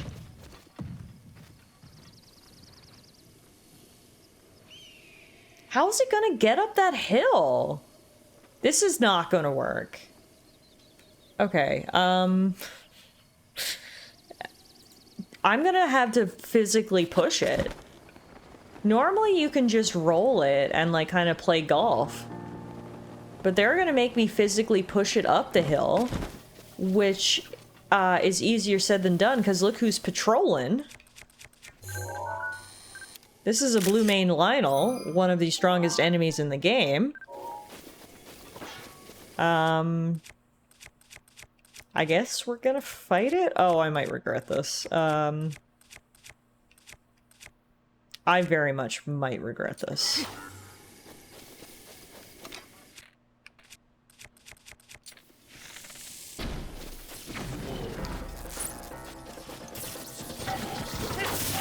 Oh my god, he just one-hit KO'd me. Okay. Remember how I said I might regret this? The regrets have begun. Okay.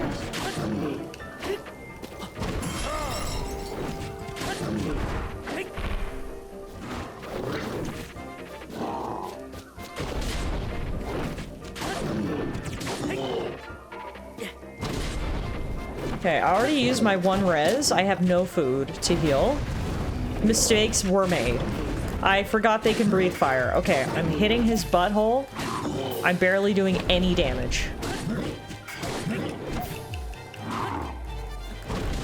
Oh my god. Okay. I surrender! Just kidding. Oh god. Ah! Ah! Oh god!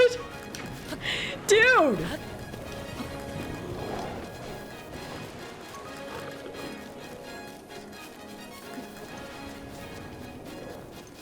Leave me alone! I just want to play golf! Oh, he's not gonna leave me alone. Okay. Cool. No! I hate you! Oh god. Okay, Hey, you can still get a birdie. This guy's insane! Leave me alone! I told you I didn't want to do this. This is why. I just hit him in the face with a bomb arrow and he said LOL. That means nothing to me. Woo! Why won't he give up?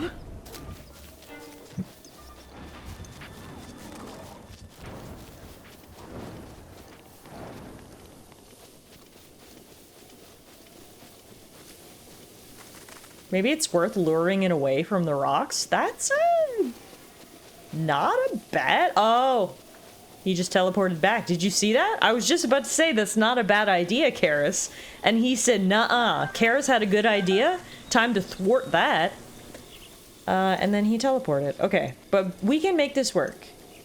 Here's what we're gonna do. We're gonna wait for him to turn his back. Then we're gonna go over to the rock, we're gonna stasis it, we're gonna hit it as hard as we can, and then run. Okay? How can you see me over here? No. You cannot. That's bonkers. No. No. That's right, you didn't see anything. That's right. Okay. Where's the hole? I don't know. Up there somewhere.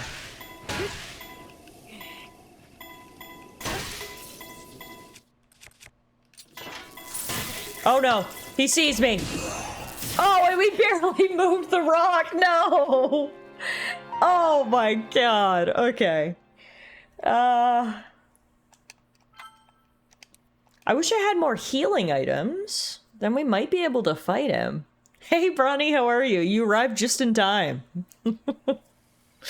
To see me die. Yeah. But on the bright side... Where did the... Oh, did the rock despawn? Boo, there is no bright side. Okay.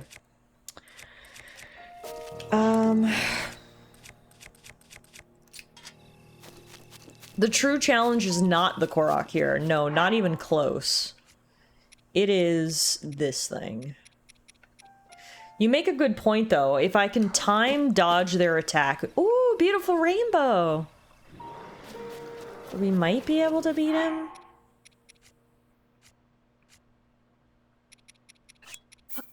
I just don't have the timing for that down. I mean, I guess now's as good a time as any to practice, right?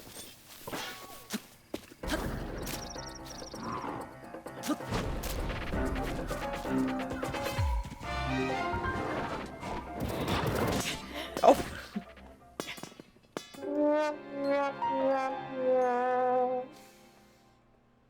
Great practice, everybody. Great practice. Okay.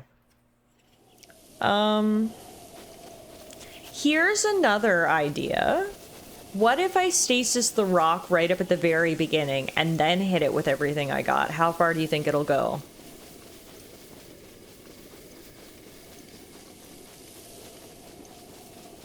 Close, maybe some armor would help? Yeah, unfortunately, this is the best armor that I have. I don't have anything really upgraded right now. So... unless I'm willing to go out of my way to go get some better armor, which I mean I can. First I want to try this. Let's see if I stasis it from here and then hit it with everything I got, how far it'll go.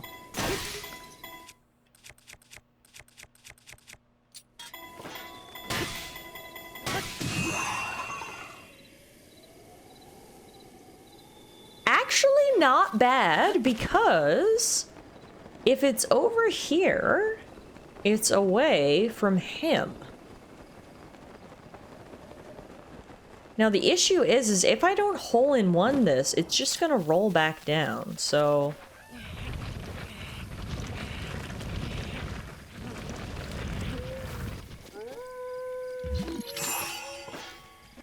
I guess if I just get it right up to the top of the hill, that'll work too.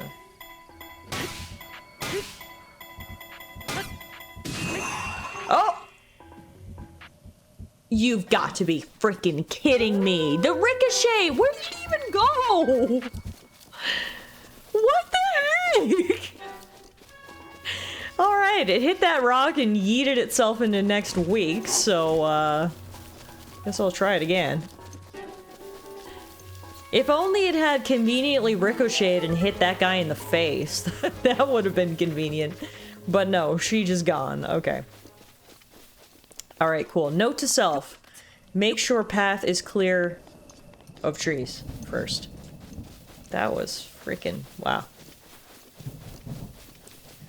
It's gonna require some fine-tuning, but you can probably get it. I hope you're right, Karis. I hope you're right. Oh, it just started to rain. Okay.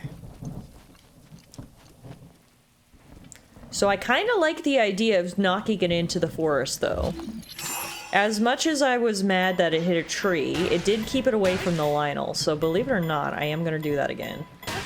Direct it over there. Whoever's at the bottom of that hill. Oh, look, a boulder! Also, oh no. Lightning storm.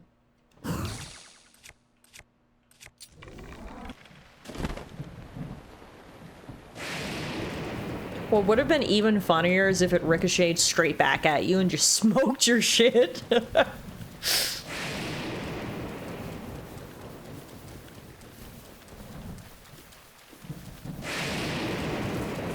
Not the most ideal weather conditions for golf, but rain or shine, am I right? I don't know if I can even physically push it up the hill. I don't know that Link is strong enough. Like, I feel like we might have to just stasis it and hit it, but... oh my god, that was really close. Maybe I should just try and see if I can push it, because I think I'm out of Lionel territory here now.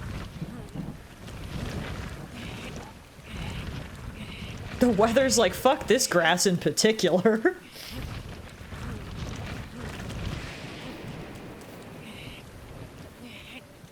Yeah, see, I don't know that I can get it up there. Okay, let's just do like a little bit of a stasis. Like a...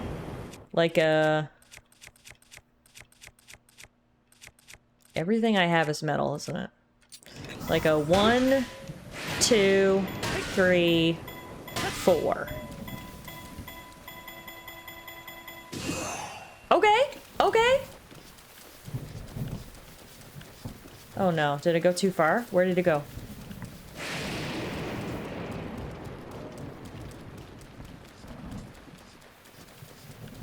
Oh, I think we lost it. Yeah, no, too far. Frick! Frick! I thought that was just gonna nicely line it up, but, too far. Okay, one boulder left. I wish this weather would stop to make our life a little easier. But alas, we must battle the elements. Hey Law, how are you? You've arrived to the most annoying golf challenge. We are trying to get one of these boulders down this hill and then up the hill on the other side into the hole. It's hard because A, gravity is working against us. We can get it down the hill, we can't get it back up. And B, there's a Lionel patrolling the area right over there that we need to very cautiously avoid. So this is certainly easier said than done.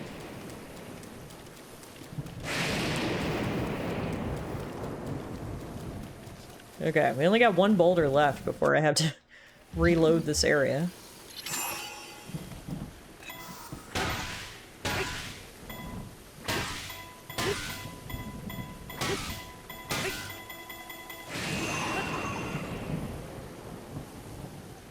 Oh, I think that went way too far. I think that went down in like the little valley behind this tree.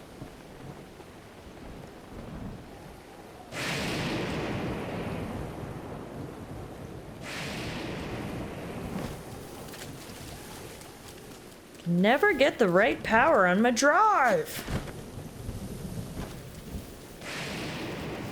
Yeah, I don't even know where it ended up. It might have exploded on impact. I didn't even see it here.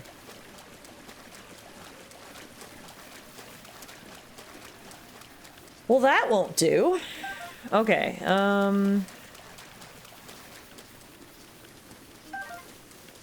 the worst part is that there are no more boulders for us to use, so in order to get them to respawn,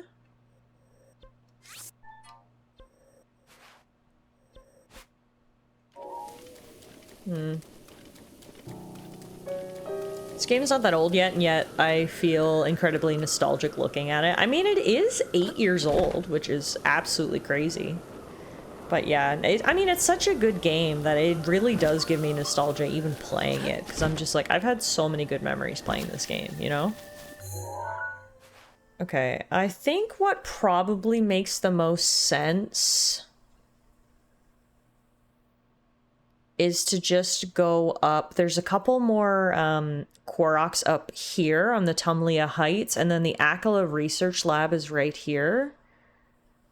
We may as well... Should we just go and do those?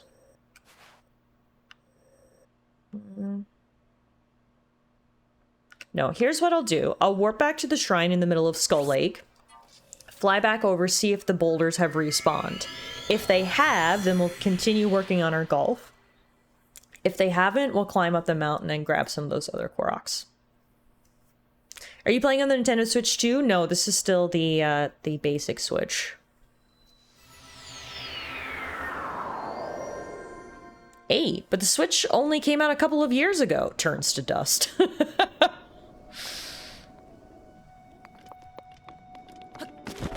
Yeah, I literally remember anxiously awaiting my Nintendo Switch and Breath of the Wild to arrive in the mail when the Nintendo Switch originally launched back in March of 2017. That was crazy. That was before I'd even finished university, before I'd gone to law school. Like, that was another lifetime ago, and yet here we are still playing this damn game. So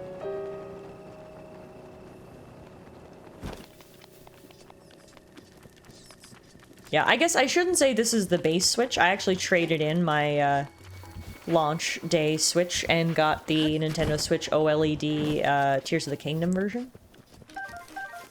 So this isn't the very base model, but it is not the Nintendo Switch 2. Oh, I forgot we still gotta deal with that out there, too. Anyway, one thing at a time. Let's see if those rocks respawn. They did. Alright, cool. Back to Extreme Golf. It's 2 a.m. Perfect time for golf, although it is gonna rain again soon. Perfect. As long as it isn't lightning, we'll be alright. I placed my order for game and Switch separately, so I had to switch for 2 games with no game. 2 days with no game. Oh my god, that must have been brutal. Having it in your hands, but with no game to play. Ooh. The patience you have. Like, speaking of old-ass times, I was talking with Abby about how I worked in a college library in a very weird shift, and how I spent half the shift watching your streams. It's true! My streams would always line up with your library shifts, so you'd just be chilling in the library watching my streams. Yeah, it's funny how life twists and turns and the memories we make along the way. I mean, I am so very grateful for every memory I've made while streaming. I cherish these stream memories more than a lot of other memories in my life, honestly. Oh my god, I almost got a hole-in-one! Did you see that? That was so close. Okay, I didn't get the hole-in-one, but look how perfectly placed the rock is. We'll take it. That is set up for a birdie. Let's go. Oh my god, I can't believe how close to the hole-in-one I got. All we needed was a little rest and a reset. That was a good swing. Okay, the thing is I'm nervous. I'm gonna start pushing this and then it's all gonna go to hell. No, no! See, this is what I said! Stop! No! Stop. Ooh, this is what I said! No! Okay.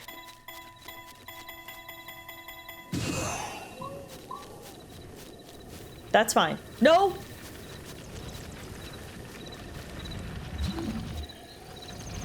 Stop. Okay. Okay, I didn't realize how stressful it was gonna be now that I'm over here. Just a 1? Will that do it? I don't know if that's enough power. No, it wasn't nearly enough power. Stop. Please, for the love of God. Please, no. Please, please, no. No. No. No. Stop. So you literally basically have to get it in a hole-in-one, or you cannot.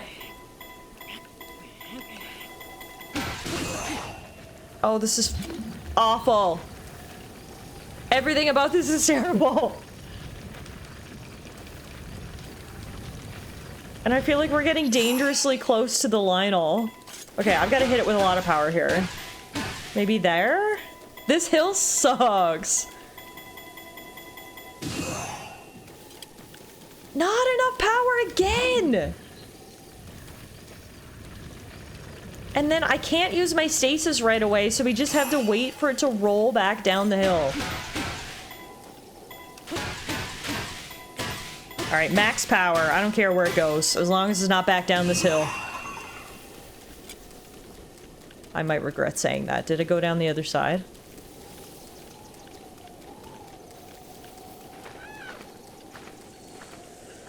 Oh. No! Everything about this is terrible. I think I literally have to get a hole-in-one. That's like the only way we're gonna do this. Because it's just gonna roll back down this hill. Ugh. The Koroks are testing my damn patience on this one right here. They said, you want this Korok seed? Make a Tiger Woods level shot or GTFO. Oh my god, okay.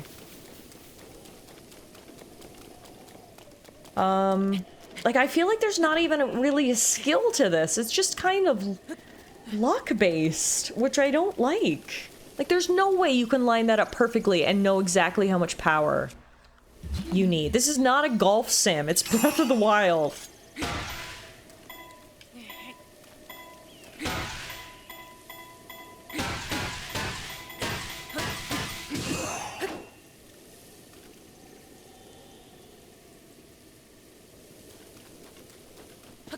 Charlie Woods got a hole-in-one this past weekend. I saw that, actually. He is much better than me.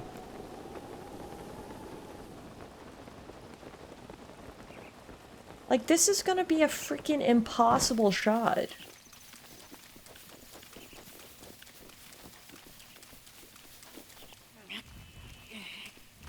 don't know if we're gonna get par on this hole. This is double bogey material, that's for sure. And it would be one thing if I could just push it up this damn hill.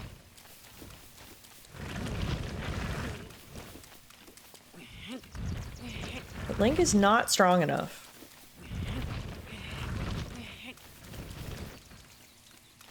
Okay, where's the hole? That's what she said. The hole, okay, the hole is like literally straight up from where the boulder is. So...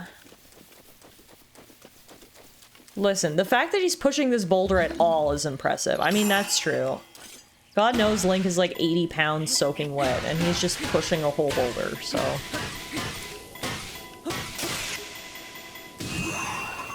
Too far. I literally don't know how I'm supposed to do this. Like, is there a trick to this that I'm just not doing, or is this just truly terrible? Link is channeling his inner Chris Redfield. If I could punch the boulder, I might have more luck.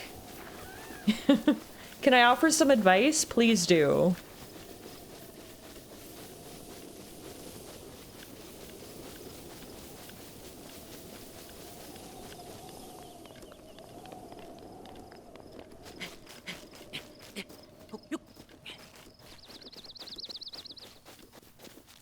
Okay, at least the weather conditions are clear now, so I can see where I'm going. But yeah, this is an insane trick shot. It's all in the hips, thank you, Happy Gilmore. Your best shot was when the arrow was red, so try lining up the arrow with the center of the hole. That's what I've been trying to do. It's unfortunately a little easier said than done, because again, the aiming system is not very precise. That's not bad right there. No, that's off. Okay. Daruk's protection is now ready to roll. Can you get a hole in one? Because otherwise I'm not interested. It's probably a bit of both, as in there's definitely something you ain't doing, and it also sucks ass. Well, and it doesn't help that this guy is here frickin' patrolling. Leave me alone. Okay, let's just push it out here a little bit.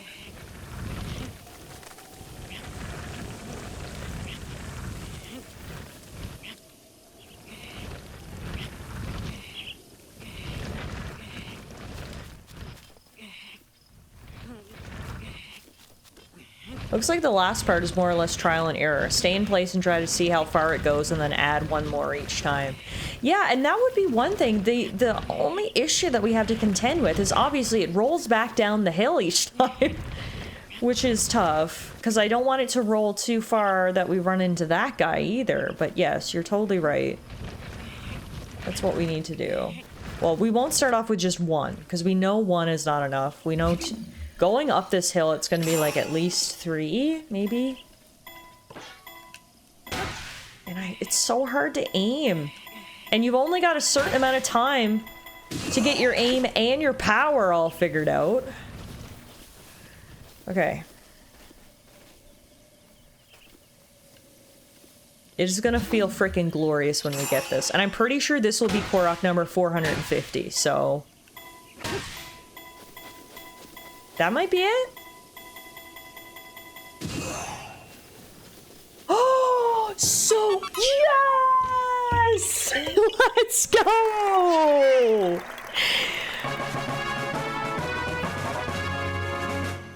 Thank you, Tiger Woods. Thank you, kings and queens of golf, or whoever's up there looking down on me. That was a nightmare. Oh my god. But on the bright side, that was Korok seed number 550 right there. Oh my gosh. I need a drink after that one. Cheers. Oh, Oh my gosh. This little man right here made my life difficult. Twee-hee to you. Too. I think that might have been the hardest Korok to get so far. That was not easy. Okay. We did it. We can move on with our life. Fantastic. Alright. I'm gonna get, there's Koroks up around the Tallara Heights region here. And then we'll be making our way up to the Akkala Ancient Tech Lab. So what I'm gonna do is mark the Koroks there. And then we'll probably end stream for the night up at the Akkala Ancient Tech Lab. So let me just make sure I've got everything marked. Should be a rock to the leaves here. Then there should be a race here. Then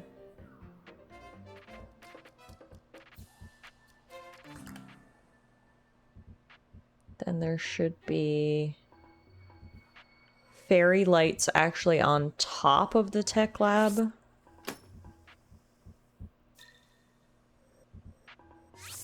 One here, and then the rest of them are all offshore out in that labyrinth, which we'll leave for now. So let's make our way up Tallara Heights, grab these Koroks, check out the Akkala Ancient Tech Lab, and then we can call it a night.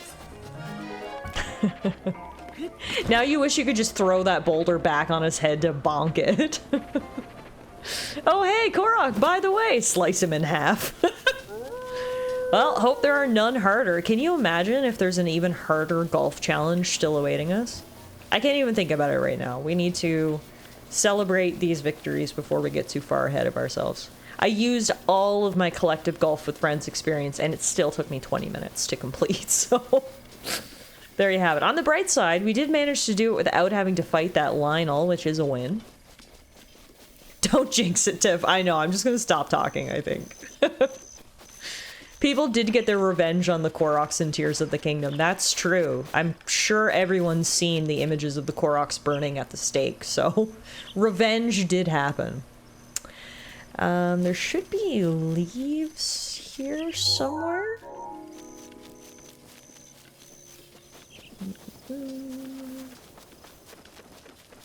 I don't see any leaves.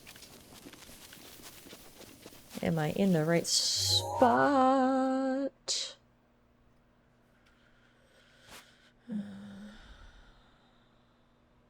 Yep.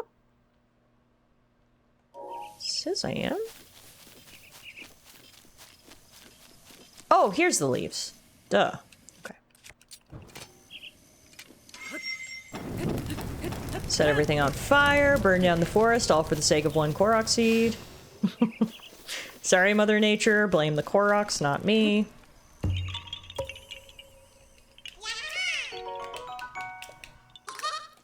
Alright. Next up, we've got a race coming up here. I will just randomly disappear as my phone's at 5% and I can't get up to get the power bank because I have a sleeping cat in my lap. That is very fair. Never disturb the sleeping cat. Please just disappear.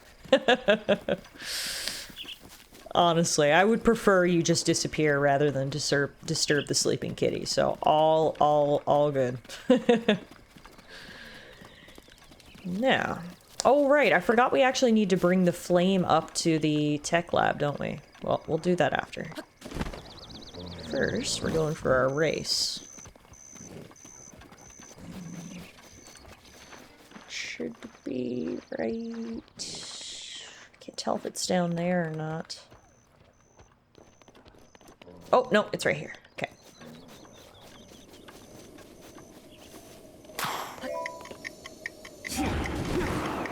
Thank God we have this.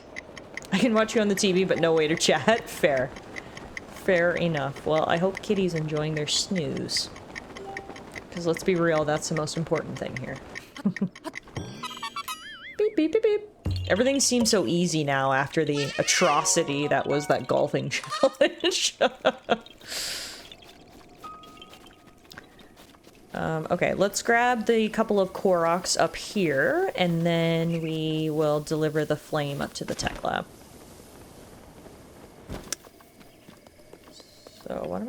here? Oops. Ah! Stuck! Nope, we're good. Should be a rock here? Are you sure? I just see a big old pile of guardians.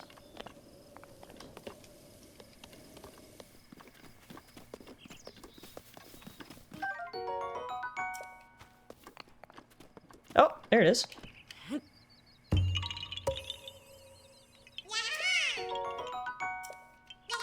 Bye! Okay. Then we've got fairy lights actually atop the tech lab. Akkala Ancient Tech Lab.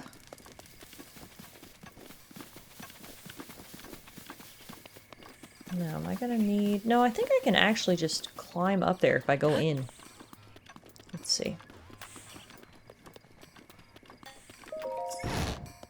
Hello.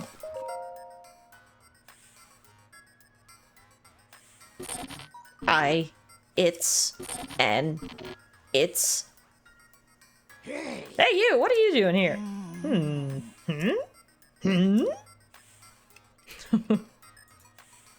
Oh, welcome back, Chibi. We just arrived at the Akkala Ancient Tech Lab where we get to meet Robbie.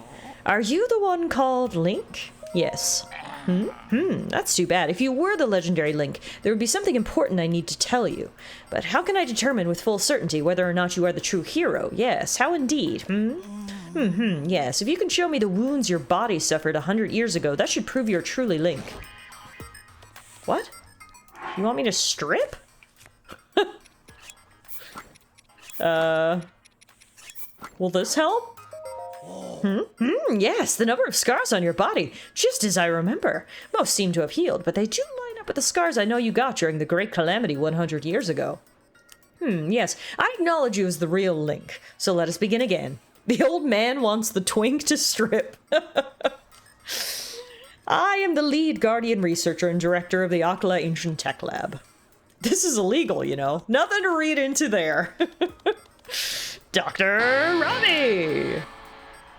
In any case, I really am impressed that you made it all the way out to this rather remote location. Did you perchance meet Purra and borrow her power? I met a child. Purra? A child? What? She really has a kid? Or do you mean that Purra aged backward and she is now a child? Yeah, Purra got younger. Huh? Are you certain? So she's as crazy as ever. Okie doke, knowing her, I'm guessing she screwed up some experiment. Yes, typical. Let us return to the subject at hand. Did you know that the Calamity is regaining its power? I know. I see. Then I don't need to tell you my story, No, you don't have to, no. Yes, I see. In that case, now is the time to join forces with Ashika, yes? We must destroy the Calamity! Let's do it. Yes, that is correct. You and I are going to join forces to put an end to the Calamity. And on that note, sorry for the long preamble, but I'd like to provide you with some ancient soldier gear. Did you catch all that? Jerry, the ancient oven, creates ancient soldier gear, but I fear she's out of sorts at the moment. I'm afraid someone will have to bring the blue flame from the ancient furnace again. I'll do it. First, I'm going to talk to this cutie. Hi. G'day! And check it out! I think she's supposed to have an Australian accent, but I'm going to stop while I'm ahead. Who's that? I figured I'd give an impression of Hateno Ancient Tech Lab's director, Purra, a shot. Maybe it was a bit much for the first time meeting you, though. Yes, it was. Link, don't worry about it. It's all okay. So, what do you need from me? Who are you? Hey, I'm Jaren. Check it out. I'm an amateur scholar of ancient history. To be honest, I've been focusing a lot of my research on shrines. Oh, that reminds me. Link, there's somewhere you need to go. The left eye of Skull Lake. I know there's a shrine there, but it's a challenge to get to it. The left eye of Skull Lake is higher up. The right one's lower down. If you run into Kilton, you're on the wrong eye. Have you got any other questions? Nope, gotta go. See you later. So we just got the shrine quest, the Skull's Eye, which we have already completed. Alright, so we need to get to the top of this place to get our Korok seed. Now that Robbie's done investigating my naked body, let's see if we can find it, shall we? Who needs hints? Solving things all on my own. Robbie Harsh review Tallara. Wow, what a nicely named clip. Thank you. I gotta be honest, Robbie's got a nice little setup here. It's a good spot for a Korok to chill. Alright, last thing I want to do for this evening's stream is I do want to bring the flame over here. Now, this would be a lot easier if I had a torch, Robbie. Cough, cough. Nudge, nudge, wink, wink. Do you have a torch I can borrow? Ah, yes, you do. Beautiful. Alright. Trying to name the clips fun to increase their views. I appreciate it. I appreciate it. Now, the issue is delivering the flame is not as easy as you'd probably like it to be, because as you can no doubt see, there are actually guardians guarding the path. So maybe we should try to kill him first?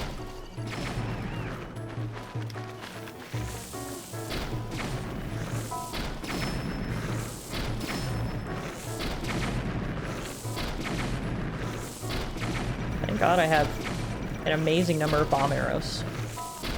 Nice. That'll do it. When in doubt, toss bombs at him. Alright. Now, unfortunately, I don't think that's the only one on the path. I think there might be others. So anyway, she started blasting.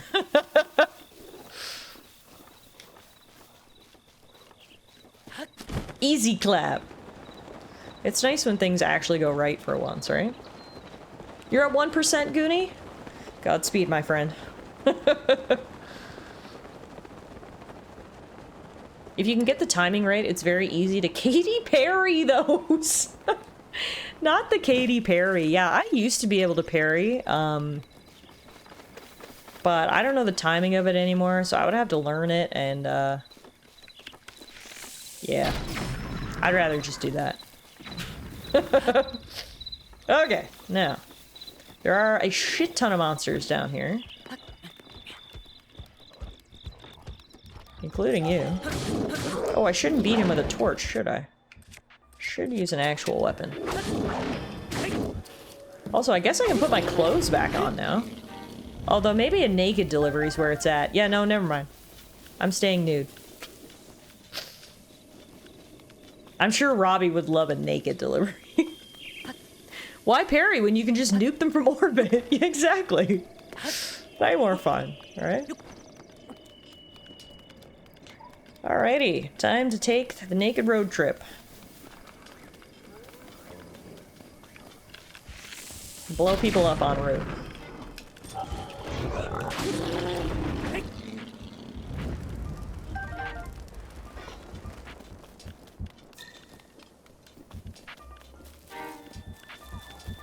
What a perfect way to end stream. Link's naked delivery service. The X-rated version of Kiki's delivery service. Take explosive arrows from quiver with a malicious intent.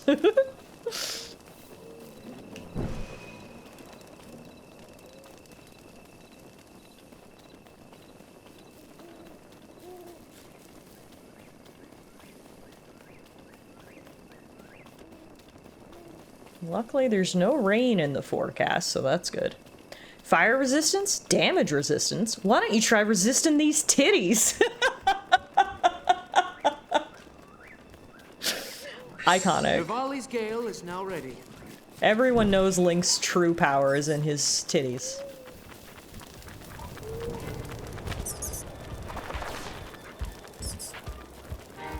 Link's actually practicing for being the torchbearer for the upcoming Hyrule Olympics. Just running away from all monsters.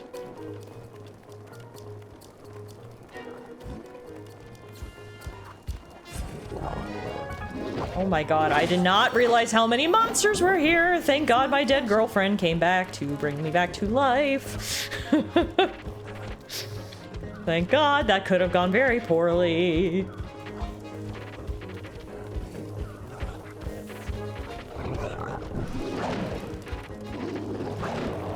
Can't catch me, I'm a naked man! Yeehaw! I don't actually know where I'm going. This way, I think. Unfortunately, to get the flame over to the lab, like if you look on the map, it's like you only have to bring it from here to here. Looks simple. But in reality, you've got to go around town to get this flame over there. And no, I cannot sprint while carrying the flame. This is the fastest I can go.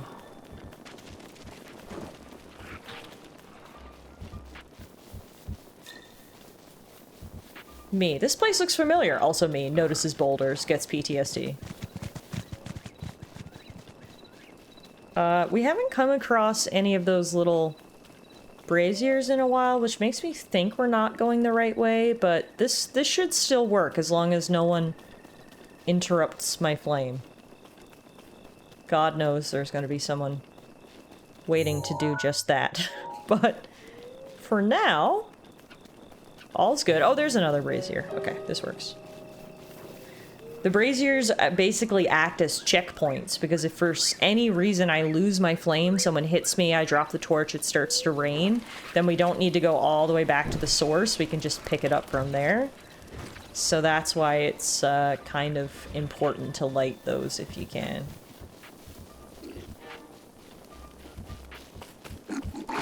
Can't catch me, I'm naked!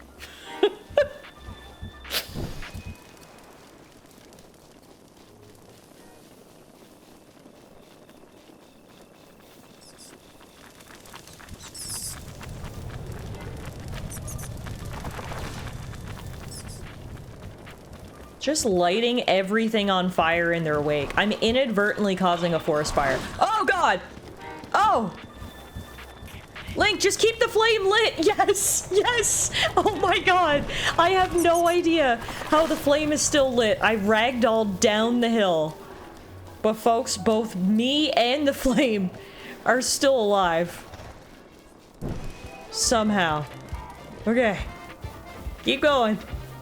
Cut to me robbing a bank in the nude. You can't catch me!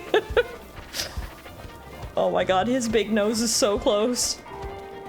Leave me alone. Oh god, it's so close. Look at his floppy tongue. I hate it. Okay. The tech lab is in sight.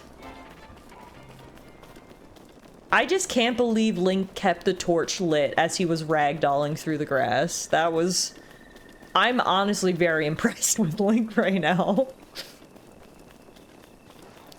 Thankfully, we already got rid of the Guardian, or this is a part that would really suck. There would be a Guardian right here, and we'd have to keep moving with absolutely no cover, so... I'm very, very glad I had the foresight to get rid of that guy.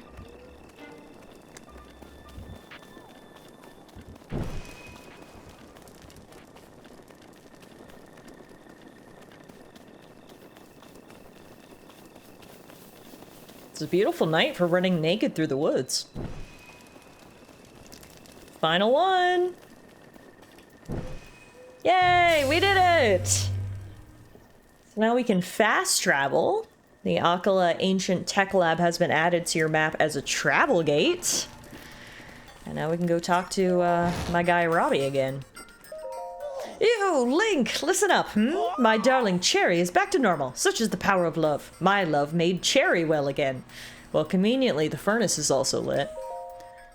Oh, well, thank you. Yes, quite. Now then, please take this as a gift of my gratitude now that Cherry is fixed. 3 ancient arrows. Nice. They are made using secret Sheikah technology. With the addition of my upgrades, they have morphed into anti-calamity weapons, so to speak. Needless to say, they are an incredibly powerful type of ancient soldier gear. I like to call them ancient arrows. In addition to ancient arrows, Cherry can make all kinds of ancient soldier gear. If you're looking to acquire some, give your ancient materials and rupees to Cherry! Rupees? Did you hear that? Forgive me, Link. Ever since the fall of Hyrule Castle, we haven't had much in the way of funds for our research. That's why I thought you might be willing to help us out. With rupees. Lots of them. I beg of you! Then let's do it, The two of us, as soon as possible. Yes, let's conquer the calamity, Wow. Robbie's research. Side quest complete. She's gone to bed. What can you do for me, Cherry? Hello, familiar name missing. Welcome. Insert materials and rupees. Retrieve ancient equipment in exchange. I would love the gear, but I don't have nearly enough money. So I guess we will content ourselves with arrows. Exchanging. Beep beep. Exchanging. Beep beep. Results available. Boop. Thanks. Thank you for your time. Come again. Whop. Familiar name missing. Link gets ragdolled. I still got it. Triumphantly holds up torch like a beer he didn't drop. To be fair, most knights are good for running naked through the woods. Not legal advice. Let's do it, the two of us. When you say do it, Link looks down at naked body. Okay, so I think that's all I wanted to do for right here, for right now. So we got this one, we got that one, we got that one, we got the one on top of the tech lab. So now, final thing to do, I'll actually fast travel back to the Akkala Ancient Tech Lab, so we'll teleport about 3 feet. But in doing so, we'll be able to get our final count of where we're at for the end of stream. So, we finished tonight's stream with 87 shrines and 556 Korok seeds. I think that's pretty good. We're rocking and rolling. My goal for tonight was to get to 550 Korok seeds. We surpassed that at 556, and we continue to get ever closer to the finish line. So we'll take it, right? Thank you guys so much for hanging out with me tonight. Tonight was a super, super fun stream. I started stream pretty low energy. I told you guys I'd had a really long day at work tonight. Today, and I was like, I don't know how long I'm gonna stream tonight. I think it'll be a chill, probably short stream. Lo and behold, we still streamed for almost 3 hours, and I still had a ton of freaking fun. So turns out you guys are the energizer batteries that I need after a long day of work. So shout out to all of you guys. Thank you for being here tonight. Seriously, I really, really appreciate it. I had a ton of fun. Thank you guys for all the support. We had raids from Chibi and Morgan, the family raid. We got some biddies. We got some resubs. It was absolutely fantastic. So thank you guys for being here. If you are new around here and you want to check out some content while I'm offline, or you want to catch up on our 100% complete run so far, then I know exactly where you need to go. You need to head over to the YouTube channel. I do upload all of our Twitch VODs over there, and I also do original content, some Let's Play series and stuff like that. So always some stuff to watch if you head over to the YouTube channel. Otherwise, that's it for me. We'll be live again Tuesday and Wednesday next week.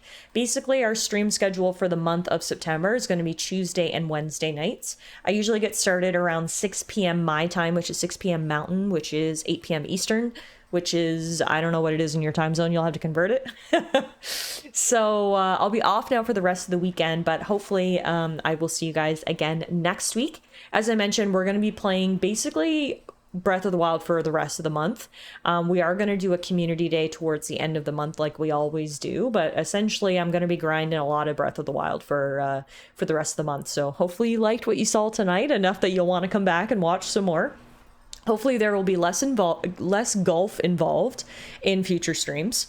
But you know how, we'll just roll with the punches. We'll see how it goes. Regardless, I can guarantee that we'll have a good time. So thank you guys again. Enjoy the rest of your evening, everybody. I hope you all have a fantastic weekend.